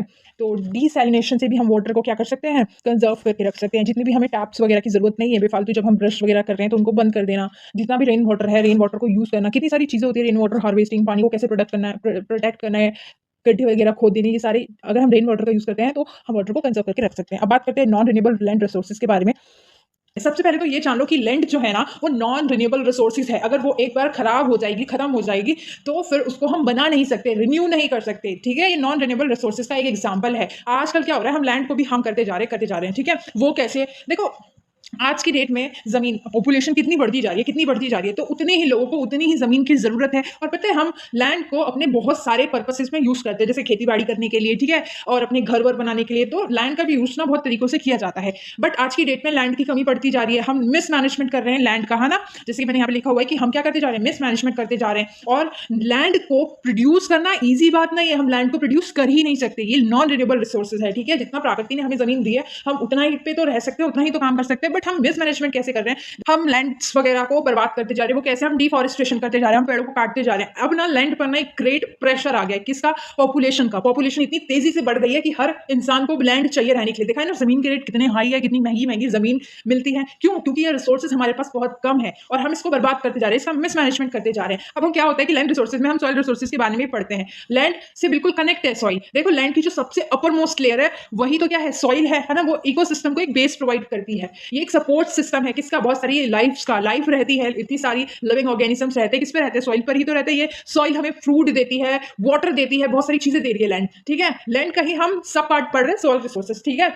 और लैंड में एयर, सैंड, मॉइस्चर, न्यूट्रिशन, कितनी सारी चीजें होती है ताकि जो लिविंग ऑर्गेनिजम्स है वो खाकर उन्हें क्या रह सके, जिंदा रह सके। उनकी सब चीजों के लिए लैंड बनी हुई है। अब लैंड को हम मिसमैनेज कैसे कर रहे हैं और उसका मैनेजमेंट कैसे कर सकते हैं। देखो जब हम इसके मैनेजमेंट के बारे में पढ़ेंगे ना तो आपको आइडिया हो जाएगा कि हम मिसमैनेजमेंट कैसे कर रहे हैं। देखो लैंड को मैनेजमेंट करने का मतलब यही है, ऐसा प्रोसेस जिसमें हम जो लैंड की डेवलपमेंट है और यूज है वो सही तरीके से करें, लैंड का यूज इतने सही तरीके से करें, उसकी डेवलपमेंट सही तरीके से करें, क्योंकि लैंड का मैनेजमेंट करना बहुत ज्यादा जरूरी हो गया, क्योंकि आज की डेट में हमें लैंड की कमी पड़ती जा रही है। अब देखो जैसे कि एक लैंड एक जगह थी, इस पे क्या कर सकते हैं हम, अगर खेती बाड़ी कर रहे थे तो खेती बाड़ी करने के बाद, फसलों को काटने के बाद जब इसको जला के इसे ही उपजाऊ बनाकर इस पे और दोबारा भी खेती कर सकते हैं, क्योंकि ये बहुत सारे पर्पसेस के लिए यूज हो रही है, ठीक है। बढ़ती हुई पॉपुलेशन ने क्या कर दिया है, लैंड पर कल्टीवेशन को कम कर दिया है। अगर हम लैंड को कल्टीवेट ही नहीं करेंगे, दाना पानी उठ जाएगा, फिर तो हम लोगों का क्यों उठ जाएगा, जब खेती बाड़ी नहीं होगी, खाना नहीं आएगा तो इंसान कैसे रहेंगे। तो हमें लैंड की कैपेसिटी के अनुसार उसको यूज करना है ना, ठीक है। ऐसा नहीं करना कि जबरदस्ती लैंड से यूज करते जा रहे हैं, उसकी उपजाऊपन खत्म होती जा रही है, फिर भी हम यूज कर रहे हैं। उसको हमें बना के रखना है, ज्यादा से ज्यादा पेड़ लगाने हैं, ठीक है।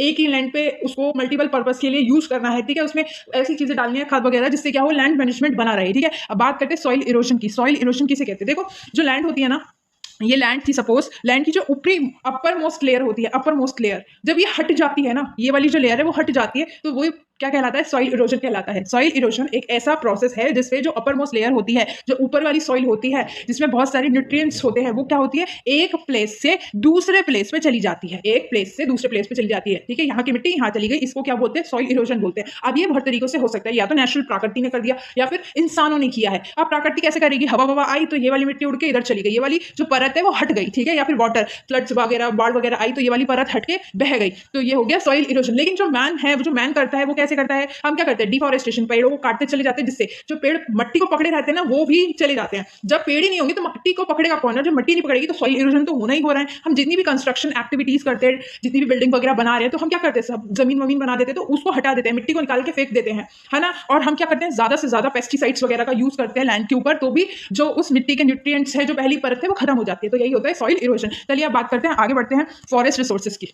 तो फॉरेस्ट रिसोर्सेज, फॉरेस्ट को क्या बोला गया है, रिसोर्स बोला गया है, क्योंकि फॉरेस्ट हमें बहुत कुछ दे रहा है ना। आप खुद ही सोचो, फॉरेस्ट भी एक रिसोर्स ही तो है, फॉरेस्ट का इकोसिस्टम भी एक रिसोर्स है। जो फॉरेस्ट है ना वो भी एक रिसोर्स है। वो रिसोर्स क्यों है, क्योंकि वो हमें बहुत सारी चीजें प्रोवाइड कर रहा है, खाना प्रोवाइड कर रहा है, लकड़ियां प्रोवाइड कर रहा है, हमारी मेडिसिन, बहुत सारी चीजें जरूरत की कहां से आती है, फॉरेस्ट से आती हैं। हम इनडायरेक्टली फॉरेस्ट पे बहुत ज्यादा निर्भर है, तो फॉरेस्ट को भी एज अ रिसोर्स हमने बोला है। अब इसके 3 फंक्शंस बताए गए हैं। तो पहला फंक्शन है इकोनॉमिक, दूसरा फंक्शन है इकोलॉजिकल एंड तीसरा फंक्शन है सोशल। तो फॉरेस्ट कौन से फंक्शंस परफॉर्म करता है, इसमें यही बात की गई है। तो पहला फंक्शन जो परफॉर्म करता है वो कौन सा है, economic, ecological and social. Economic में क्या होता है, इकोनॉमिक जैसे हमें नाम से समझ में आ रहा है, पैसा, जहां पैसा इन्वॉल्व है। देखो फॉरेस्ट हमें ऐसी सारी चीजें दे रहा है, गुड्स दे रहा है, गुड्स मतलब सामान दे रहा है, वो सारी चीजें दे रहा है जो हमें चाहिए, जरूरत की, बहुत सारे फल फ्रूट फूड, बहुत सारी ऐसी चीजें दे रहा है। जितनी चीजें होती है फॉरेस्ट से तो बन के आ रही है, ड्रग्स हो गई या पेपर हो गई, हर चीज फॉरेस्ट से बन रही है, और उसको हम क्या करते हैं, बेच देते हैं, अपने किसके लिए, अपने घर चलाने के लिए बेच देते हैं, तो उससे हमें पैसा मिलता है। इससे क्या हो रहा है, एक इकोनॉमी चल रही है। तो पहला फंक्शन क्या है फॉरेस्ट का, इकोनॉमिक फंक्शन। दूसरा इकोलॉजिकल, इकोलॉजिकल का मतलब होता है जहां इंटरेक्शन हो रहा है ऑर्गेनिजम्स का, नॉन लिविंग थिंग्स के साथ, ठीक है।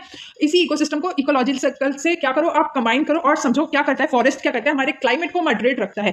देखो आपने सोचा है, आप कभी गांव जाते हो और आप शहर में रहते हो, तो शहर के अकॉर्डिंग गांव में ठंडक होती है और शहर में ज्यादा गर्मी पड़ती है। तो ये कैसे हो रहा है, क्योंकि वहां पे ज्यादा प्रकृति है, गांव में ज्यादा फॉरेस्ट है, पेड़ पौधे हैं, और हमारी जितनी भी कार्बन डाइऑक्साइड है वो कौन ले लेता है, फॉरेस्ट ले लेता है। अगर वो कार्बन डाइऑक्साइड की मात्रा कम होगी तो ऑटोमेटिकली जो हमारा क्लाइमेट है उसकी जो गर्मी होगी वो कम होगी। तो फॉरेस्ट इकोलॉजिकल फंक्शंस भी परफॉर्म कर रहा है, ये हमारी बायोडाइवर्सिटी को भी प्रोटेक्ट करता है। हमारे जितने भी लिविंग ऑर्गेनिजम्स है वो फॉरेस्ट में ही तो रहते हैं, अगर फॉरेस्ट ही नहीं होगा तो वो लोग कहाँ जाएंगे, बायोडाइवर्सिटी तो खत्म हो जाएगी। ऐसे ही फॉरेस्ट का तीसरा फंक्शन क्या है, सोशल। देखो मतलब कि ये बहुत ज्यादा ethical, spiritual, recreational and tourist value भी प्रोवाइड करता है। कैसे, टूरिस्ट भी बहुत सारे लोग देखने आते हैं, ठीक है, फॉरेस्ट वगैरह को ये, और हम जो है ना हमारी कहीं ना पूजा करते हैं फॉरेस्ट की, जैसे कि बरगद के पेड़ की, तुलसी के पेड़ की, आज भी हम पूजा कर रहे होते हैं। तो हमारी बहुत सारी स्पिरिचुअल वैल्यूज, रिक्रिएशनल या एथिकल वैल्यूज, ये हमारे मोरल जुड़ी हुई है, ठीक है। ये सारी वैल्यूज हमारी किससे जुड़ी हुई है, फॉरेस्ट से जुड़ी हुई है। तो फॉरेस्ट क्या करता है, सोशल वैल्यू भी निभाता है, ठीक है। अब बात करते हैं डिफॉरेस्टेशन की एंड उसके कॉजेस एंड कॉन्सिक्वेंसेस की, ठीक है। तो ये वाला जो टॉपिक है ना, ये इंपॉर्टेंट मान लेना। डिफॉरेस्टेशन क्या है, डिफॉरेस्टेशन का मतलब होता है रिमूवल ऑफ इंडिजिनियस फॉरेस्ट। मतलब हम क्या कर रहे हैं, पेड़ों की कटाई करते जा रहे हैं,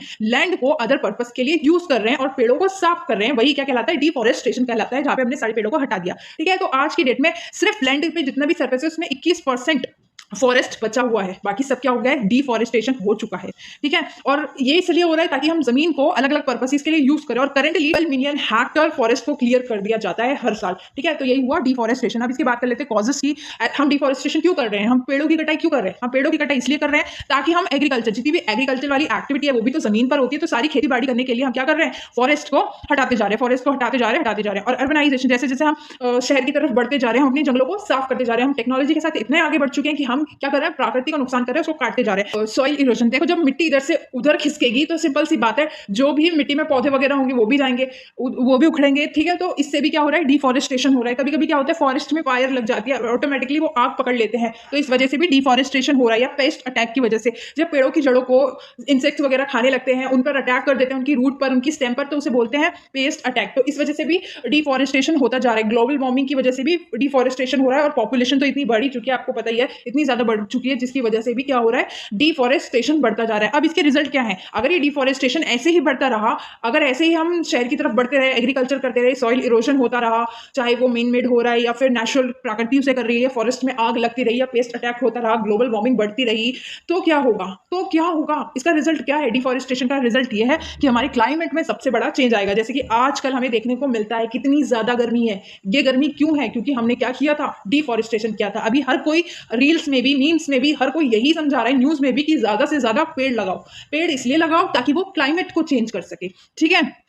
अब ये फ्लड्स को भी रोकते हैं। अगर हम डिफॉरेस्टेशन कर देंगे तो हमारे यहाँ पे बाढ़ आ जाएगी। पेड़ों की जो जड़ें होती हैं वो मिट्टी को पकड़ के रखती है, जब मिट्टी ही नहीं रहेगी, बहेगी, तो फ्लड्स तो आनी है। और इससे क्या हो रहा है, हमारी बायोडाइवर्सिटी का भी लॉस हो रहा है। जो जितने भी जीव जंतु और जितनी भी लाइफ रहती है ना हमारे इन्वायरमेंट में, उनका भी लॉस होता जा रहा है। बहुत सारे जानवरों का घर होता है फॉरेस्ट, अगर फॉरेस्ट ही नहीं बचेगा तो बायोडाइवर्सिटी का तो अंत होगा ही ना। वाइल्ड लाइफ क्या हो जाएगी, खत्म होती चली जाएगी। वाइल्ड लाइफ एक्सटेंशन में मतलब कि जब फॉरेस्ट ही नहीं बचेगा तो धीरे धीरे प्रजातियां लुप्त हो जाएंगी, खत्म हो जाएंगी, क्योंकि उनको रहने के लिए जगह नहीं मिलेगी, खाने के लिए खाना नहीं मिलेगा, तो ये सब चीजें खत्म हो जाएगी। और इससे क्या हो रहा है, इससे डिफॉरेस्टेशन से सॉइल इरोजन भी बढ़ रहा है। पेड़ नहीं है तो मिट्टी को रोकने वाला हथियार नहीं है, और मिट्टी को रोकने वाला हथियार नहीं है तो सॉइल इरोजन बढ़ता जा रहा है। CO2 कार्बन डाइऑक्साइड गैस हमारे इन्वायरमेंट में बढ़ रही है, क्योंकि हमसे जो कार्बन डाइऑक्साइड है वो कौन लेता है, पेड़ ही तो लेते हैं। और जब पेड़ ही नहीं होंगे तो रिसोर्सेज की भी स्कार्सिटी मिलेगी ना। हमारा जितने भी रिसोर्स कहां से आते हैं, फॉरेस्ट से आते हैं। अगर फॉरेस्ट ही नहीं बचेगा तो हमें कौन रिसोर्स देगा, हम किस पे डिपेंड रहेंगे अपने खाने के लिए, अपने कमाई के लिए, सब कौन दे रहा है, फॉरेस्ट ही तो दे रहा है। अब बात कर लेते हैं conservation and management of forest की। फॉरेस्ट को कंजर्व करना और मैनेज करना बहुत ज्यादा जरूरी हो गया है। हम क्या कर रहे हैं, फॉरेस्ट को एक्सप्लॉइट करते जा रहे हैं, नुकसान पहुंचाते जा रहे हैं, उसको खत्म करते जा रहे हैं। जमीनों को साफ करने के लिए फॉरेस्ट काटते जा रहे हैं, और उसमें फिर रीजनरेट, उसे वापस से तो कोई भी नहीं उगा रहा ना, बस काट रहा है। इंसान अपनी जरूरतों को पूरा करने के लिए उसे काट रहा है, वापस से नहीं उगा रहे। इससे क्या हो रहा है, हमारा जो इन्वायरमेंटल इम्बैलेंस होता जा रहा है, इन्वायरमेंट में इम्बैलेंस क्रिएट हो रहा है। उससे क्या हो रहा है कि गवर्नमेंट ने स्ट्रॉन्ग पॉलिसी बनाई है ताकि हम क्या कर सके, कंजर्वेशन मैनेजमेंट कर सके फॉरेस्ट का। अब बात करते हैं वो कौन कौन से पॉइंट्स हैं, कौन कौन से मेजर्स हैं जो गवर्नमेंट ने लिए हैं।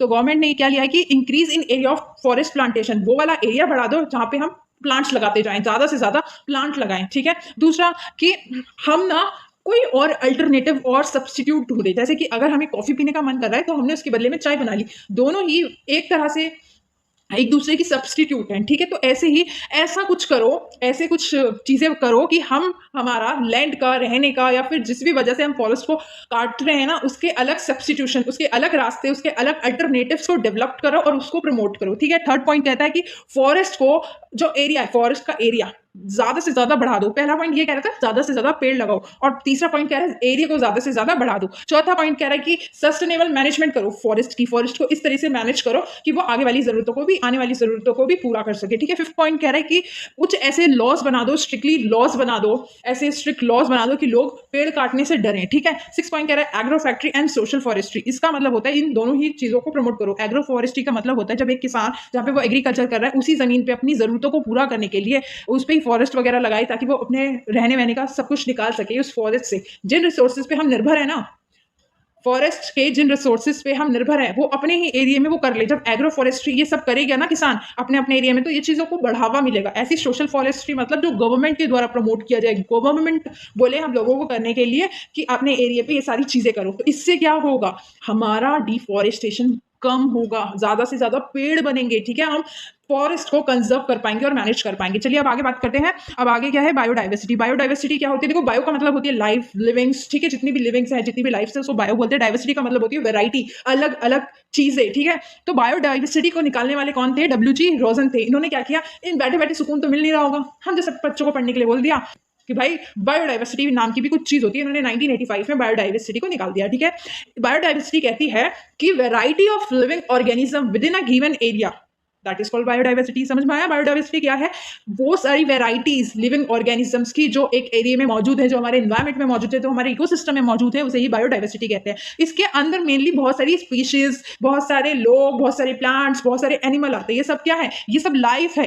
ह्यूमन भी एक लाइफ है, प्लांट की भी लाइफ है, एनिमल्स की भी लाइफ है। एनिमल्स में भी कितनी तरह के एनिमल्स आते हैं, कितनी तरह के प्लांट्स आते हैं। ह्यूमन में भी कितने तरह के ह्यूमन आते हैं, यूरोप के कोई नाइजीरियन है, कोई है, ठीक है। तो बायोडाइवर्सिटी मतलब डाइवर्सिटी, मतलब कि वेराइटी ऑफ लिविंग ऑर्गेनिज्म। इसके अंदर टेरेस्ट्रियल, मरीन और अदर इक्वाटिक इकोसिस्टम भी इंक्लूड है। बायोडाइवर्सिटी में सारी चीजें आती हैं, ठीक है। अब भले ही वो पानी के अंदर हो या जमीन पर हो या फिर वो कहीं पे भी हो, जो लिविंग है, जो जिनमें जान है, वो होता है बायोडाइवर्सिटी का पार्ट। अब तीन लेवल है बायोडाइवर्सिटी के, एक होता है जेनेटिक लेवल, एक होता है स्पीशीज डाइवर्सिटी, एक होती है इकोसिस्टम डाइवर्सिटी। तो जेनेटिक डाइवर्सिटी कौन सी डाइवर्सिटी होती है, देखो जेनेटिक डाइवर्सिटी जो होती है वो जीन जो हमें अपने पेरेंट्स से मिलते हैं। देखो हर कोई जब भी अपने बच्चों को जन्म देता है तो उनमें उनके माँ बाप के गुण होते हैं ना, तो इन्हीं को बोला गया जेनेटिक डाइवर्सिटी। जेनेटिक डाइवर्सिटी कहाँ से मिलती है, जीन से मिलती है। जो जीन में वेरिएशन है ना, उसकी वजह से जो स्पीसीज में वेरिएशन आ रही है, उसे ही जेनेटिक डाइवर्सिटी बोलते हैं। जैसे कि अगर एग्जाम्पल की बात करूँ, कुत्तों की ब्रीड होती है, अलग अलग तरह के कुत्ते होते हैं, तो ये सारी जो वेराइटीज है ना, उसको ही जेनेटिक डाइवर्सिटी बोला गया है, जो हमें अपने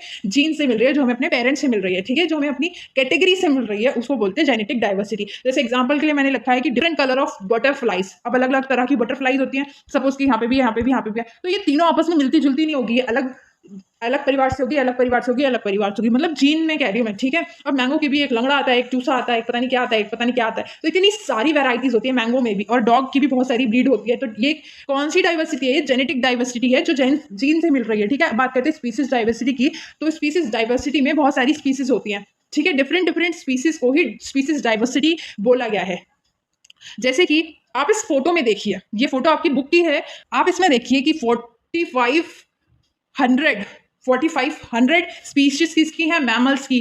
10,000 स्पीशीज है बर्ड्स की, 12,000 स्पीशीज है रेप्टाइल्स एम्फीबियंस की, ठीक है। 20,000 स्पीशीज है फिश की। तो ये कौन सी डाइवर्सिटी है, ये डाइवर्सिटी है स्पीशीज डाइवर्सिटी। अलग अलग तरह की स्पीशीज मिलती हैं, ठीक है, ये इन्हें स्पीशीज कहते हैं।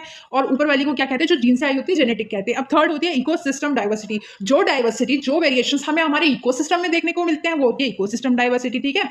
जो भी इकोसिस्टम में वेरिएशन देखने को मिलते हैं, अलग अलग तरह के प्लांट, अलग अलग तरह के एनिमल्स जो आपस में क्या कर रहे हैं, एक दूसरे के साथ इंटरैक्ट कर रहे हैं, उसी को बोलते हैं इकोसिस्टम डाइवर्सिटी, ठीक है। अब बात करते हैं कि जो इकोसिस्टम डाइवर्सिटी होती है, वो सारे प्रोसेस, जितने भी प्रोसेस परफॉर्म किए जाते हैं इकोसिस्टम में, कोई किसी के साथ इंटरेक्शन कर रहा है, कोई कुछ परफॉर्म कर रहा है, कोई कुछ परफॉर्म कर रहा है, तो इकोसिस्टम डाइवर्सिटी उसको मेंटेन करने में हेल्प करती है। अब आता है वैल्यूज ऑफ बायोडाइवर्सिटी। यहाँ पे वैल्यूज का जो क्वेश्चन है ना, वो बात कर रहा है कहीं ना कहीं बेनिफिट से, कि बायोडाइवर्सिटी हमें किस तरह के बेनिफिट्स देती है, तो यही इसकी वैल्यूज हैं, ठीक है। तो बायोडाइवर्सिटी दो तरह की वैल्यूज हमें देती है, एक होती है डायरेक्ट यूज और एक होती है इनडायरेक्ट यूज, ठीक है। डायरेक्ट यूज में बायोडाइवर्सिटी का मतलब, बायोडाइवर्सिटी हमें ऐसे बेनिफिट दे रही है जो हमारे डायरेक्ट यूज के लिए है, और बायोडाइवर्सिटी हमें ऐसे बेनिफिट्स दे रही है जो हमारे इनडायरेक्ट यूज के लिए। अब वो कैसे, देखो डायरेक्टली हमें बायोडाइवर्सिटी से, बायोडाइवर्सिटी में तो अलग अलग तरह की स्पीशीज हैं, अलग अलग तरह के जेनेटिक है और इकोसिस्टम है, तो कितने डिफरेंट डिफरेंट तरह के प्लांट्स होंगे, तो हमें उनसे फूड मिल रहा है, टिम्बर मिल रहा है, तो जो हम डायरेक्टली कंज्यूम कर रहे हैं, ठीक है, और अपने बेचने के पर्पस से जो चीज़ें हमें मिल रही हैं बायोडाइवर्सिटी से, तो उसको बोलेंगे डायरेक्ट यूज़। एग्जांपल मैंने यहाँ पे लिख दिया है। और इनडायरेक्ट यूज़ में जो चीज़ें हमें इनडायरेक्टली मिल रही हैं, जिसको हम कंज्यूम नहीं कर रहे, जो बहुत ज़्यादा एस्थेटिक हैं और जो कल्चरल एंड रिलीजियस से मैटर करती है। जैसे कि मैं बात करूं एग्जाम्पल की, तो बहुत सारी हमारी सुंदर झरने, पहाड़, पेड़ पौधे जो हमें आसपास अपने देखने को मिलते हैं, हम इसका डायरेक्टली यूज तो नहीं कर रहे, लेकिन ये बहुत ज्यादा एस्थेटिक है। ठीक है, जो बरगद का कहीं पे पेड़ लगा है तो उसकी लोग पूजा वगैरह कर रहे हैं, तो ये क्या है, बायोडाइवर्सिटी तो है। भले ही हम इसका यूज नहीं कर रहे डायरेक्टली, लेकिन हम अपने कल्चर्स को, रिलीजियस को फॉलो तो कर रहे हैं ना। और ये नॉन कंजप्टिव होती है, हम इसको डायरेक्टली कंज्यूम नहीं कर रहे। ठीक है, तो समझ में आ गया इनडायरेक्ट यूज।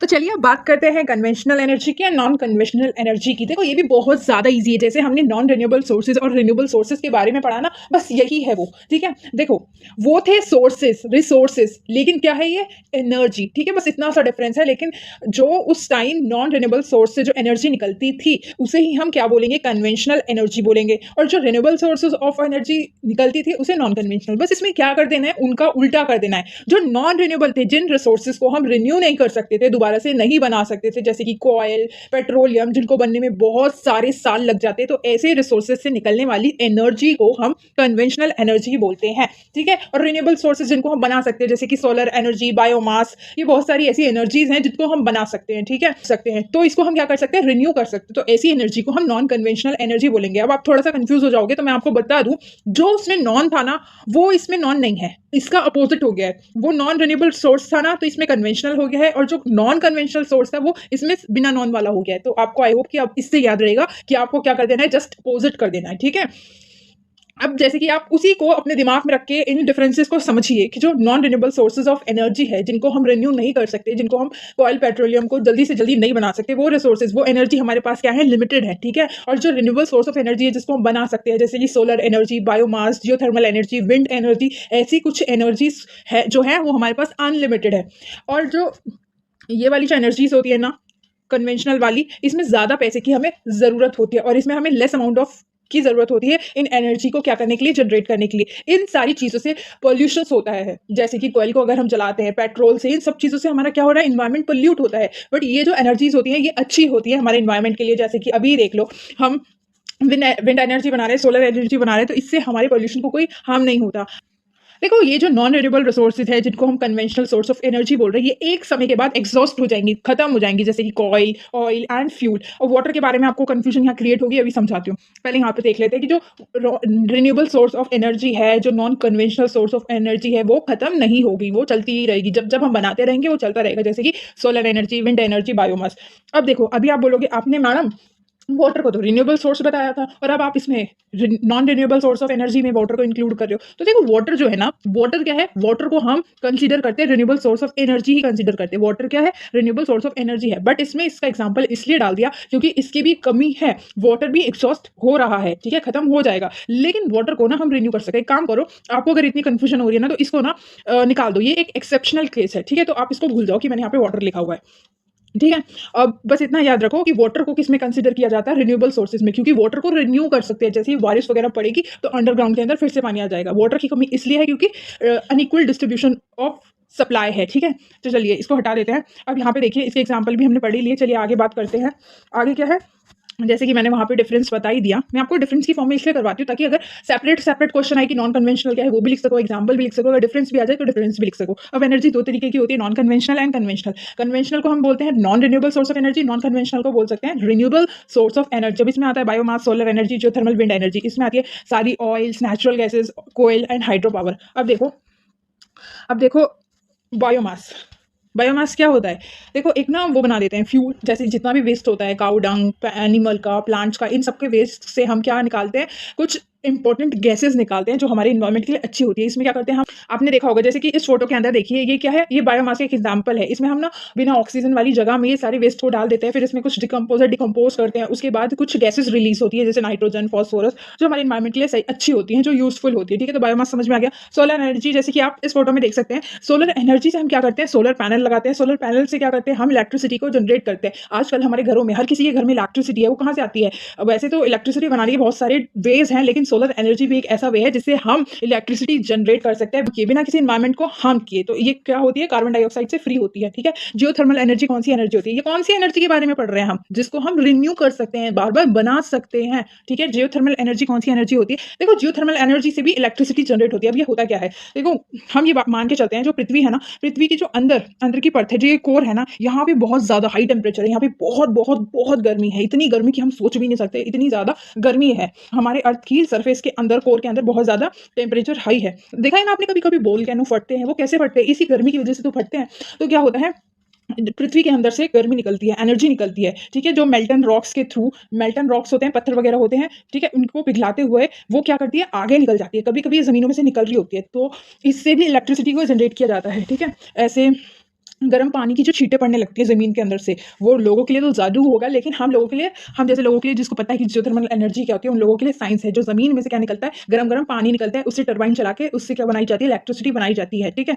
तो जियोथर्मल एनर्जी भी समझ में आ गया। विंड एनर्जी कौन सी एनर्जी होती है, जिसमें आप देखो इस फोटो में देखिए, देखो विंड एनर्जी में ये विंड मिल लगाते हैं और टरबाइन चलाते हैं और इससे क्या करते हैं, इलेक्ट्रिसिटी को जनरेट करते हैं। तो ये सारी एनर्जी कौन सी है, रिन्यूएबल, जिसको हम रिन्यू कर सकते हैं। ये सारी चीज़ें हम किस लिए कर रहे हैं, ऐसी एनर्जी जो हमारी ही इन्वायरमेंट के लिए काम आ रही है, इलेक्ट्रिसिटी को जनरेट करने के लिए, ठीक है, जो हमें बहुत इंपॉर्टेंट गैसेस दे रही हैं, फ्यूल्स, हीट, ये सब चीज़ें इलेक्ट्रिसिटी वगैरह दे रही हैं। चलो बात करते हैं कॉजेज ऑफ डाइवर्सिटी लॉसेस। हमारे जो डाइवर्सिटी है उसका लॉस होता जा रहा है, इसके क्या कॉजेज हैं। देखो क्लाइमेट चेंज हो रहा है, जैसे जैसे क्लाइमेट में चेंज आ रहा है, हम इतनी ज़्यादा अमाउंट में डिफॉरेस्टेशन करते जा रहे हैं, कार्बन डाइऑक्साइड गैस बढ़ती जा रही है, क्लाइमेट पूरा चेंज होता जा रहा है, गर्म होता जा रहा है। तो क्या हो रहा है, बहुत सारी ऐसी स्पीशीज हैं जो ये सारे जो चेंजेस आ रहे हैं उनको अडॉप्ट नहीं कर पा रही है। इससे क्या हो रहा है, बायोडाइवर्सिटी खत्म होती जा रही है, स्पीशीज खत्म होती जा रही है। क्लाइमेट तो चेंज हो ही रहा है, क्लाइमेट चेंज होने से क्या हो रहा है, स्पीशीज भी खत्म हो रही है, ठीक है। बायोडाइवर्सिटी इसलिए लॉस हो रही है। पॉपुलेशन, हम इतनी ज़्यादा पॉपुलेशन बढ़ती जा रही है, तो क्या कर रहा है इंसान, क्या कर रहा है, अपने रहने के लिए वो फॉरेस्ट को काट रहा है, बहुत सारी स्पीशीज को खत्म करता जा रहा है और लैंड का यूज़ करता जा रहा है। तो इस वजह से भी बायोडाइवर्सिटी लॉस हो रही है।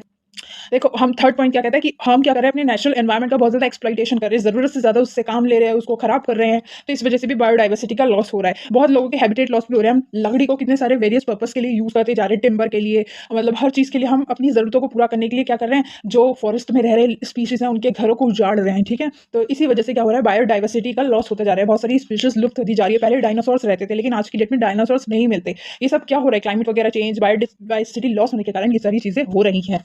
अब बात करते हैं थ्रेट्स ऑफ बायोडाइवर्सिटी। थ्रेट्स का मतलब होता है खतरा, वो चीज़ें जो जिससे किसको डर है, बायोडाइवर्सिटी को डर है। तो ऐसी कौन कौन सी चीज़ें जिससे बायोडाइवर्सिटी खतरे में पड़ चुकी है। देखो एक तो कहीं ना कहीं हैबिटेट लॉस हो चुके हैं, ठीक है, पोचिंग ऑफ वाइल्ड लाइफ हो रही है। ये क्या है, अभी पढ़ेंगे नीचे। ह्यूमन वाइल्ड लाइफ में कॉन्फ्लिक्ट हो रहा है, इस वजह से बायोडाइवर्सिटी जो है ना खतरे में है, ठीक है, समझ में आया। अब बात करते हैं हैबिटेट लॉस की। अच्छा, हैबिटेट लॉस पढ़ने से पहले एक टॉपिक कर लेते हैं, global climate change. Global climate change में ये है कि क्लाइमेट चेंज होता जा रहा है। हम क्या कर रहे हैं, आए दिन हम फॉसिल फ्यूल्स को जला रहे हैं। क्यों, कोयला जला रहे हैं, कोयले से भी तो इलेक्ट्रिसिटी बनाई जाती है। हम इतनी ज़्यादा टेक्नोलॉजी के साथ आगे बढ़ चुके हैं कि हम अपनी ज़रूरतों को पूरा करने के लिए कोयल जला रहे हैं, नेचुरल गैसेस का प्रयोग कर रहे हैं, ऑयल वगैरह, कोयल बेस्ड थर्मल पावर प्लांट होते हैं ना जिससे इलेक्ट्रिसिटी बनती है, उन सबको जलाते जा रहे हैं। इससे क्या हो रहा है कि दिन प्रतिदिन कार्बन डाइऑक्साइड गैस बनती जा रही है, इंक्रीज होती जा रही है हमारे एटमॉस्फेयर के अंदर। और फिर वो क्या होता है, हमारी पृथ्वी पर जाके वो गैस जम जाती है, एक परत बना लेती है और हमारी ओजोन लेयर भी डिप्लीट होती जा रही है। तो जैसे जैसे कार्बन डाइऑक्साइड बढ़ती जा रही है, हमारा टेम्परेचर बढ़ता जा रहा है और हमारे टेम्परेचर में चेंज आ रहा है, वो ज़्यादा से ज़्यादा क्लाइमेट को चेंज कर रहा है और सी लेवल्स भी बढ़ रहे हैं, ठीक है। और सी लेवल्स बढ़ने से क्या हो रहा है कि कहीं पे तो सूखा पड़ रहा है, ऐसे बहुत सारी आपदाएं आ रही है, कहीं पे फ्लड्स आ रहे हैं। देखो पेड़ पौधे नहीं होंगे तो फ्लड्स का आने का खतरा बढ़ जाता है, ड्रॉट, सूखा पड़ रहा है, जहाँ बहुत ज़्यादा ओले पड़ रहे हैं, कोई ऐसी जगह है जहाँ ओले रुक ही नहीं रहे हैं, ठीक है। हम बहुत सारी स्पीशीज़ को खोते जा रहे हैं, किस वजह से हो रहा है, ग्लोबल क्लाइमेट चेंज की वजह से हो रहा है। वो क्यों आ रहा है, कार्बन डाइऑक्साइड की एयर में जो कार्बन डाइऑक्साइड है उसके बढ़ने की वजह से आ रहा है। अब बात कर लेते हैं क्लाइमेट चेंज होता क्या है। क्लाइमेट चेंज होता क्या है, क्लाइमेट चेंज का मतलब होता है कि टेम्परेचर शिफ्ट हो जाना, परमानेंट चेंज हो जाना,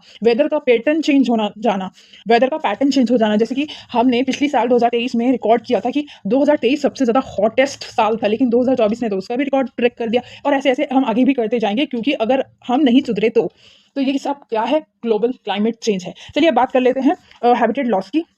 अच्छा, हैबिटेट लॉस पढ़ने से पहले एक उसकी इंपॉर्टेंस भी पढ़ लेते हैं, बायोडाइवर्सिटी क्यों इंपॉर्टेंट है। देखो बायोडाइवर्सिटी जो है ना, वो हमारे इकोसिस्टम को बैलेंस बनाती है। हर एक ऑर्गेनिज्म जो है ना, वे एक दूसरे पे निर्भर है, कोई किसी पर कोई किसी पर। अगर देखो बिल्ली नहीं होंगी तो चूहों की संख्या बढ़ जाएगी, चूहों की संख्या बढ़ जाएगी, तो जब इतने सारे चूहे पृथ्वी पे रहेंगे तो हम इंसान कहाँ रहेंगे। तो कहीं ना कहीं हर कोई ना एक दूसरे पे डिपेंड है, ठीक है। इकोलॉजी को बैलेंस करने के लिए बायोडाइवर्सिटी जरूरी है, बायोडाइवर्सिटी होना जरूरी है। अगर बायोडाइवर्सिटी नहीं होगी, अगर बहुत सारी स्पीशीज नहीं होंगी, तो हम सब चीजें क्या हो जाएंगे, इकोलॉजिकल इम्बैलेंस हो जाएगा, ठीक है? सब चीज़ गड़बड़ा जाएगी। और बायोडायवर्सिटी हमें क्या देती है? फूड सिक्योरिटी देती है, अलग-अलग तरह के फूड देती है। अगर मैंगो में इतनी वैराइटीज़ नहीं होती, तो हमें इतनी तरह के मैंगो खाने के लिए मिलते। तो बायोडायवर्सिटी हमें फूड भी देती है, ठीक है? इतनी सारी वैराइटीज़ देती है। वो किस वजह से आता है? कभी जीन्स में, कभी स्पीशीज़ में। अभी जो लेवल पढ़े थे ना, उन सब में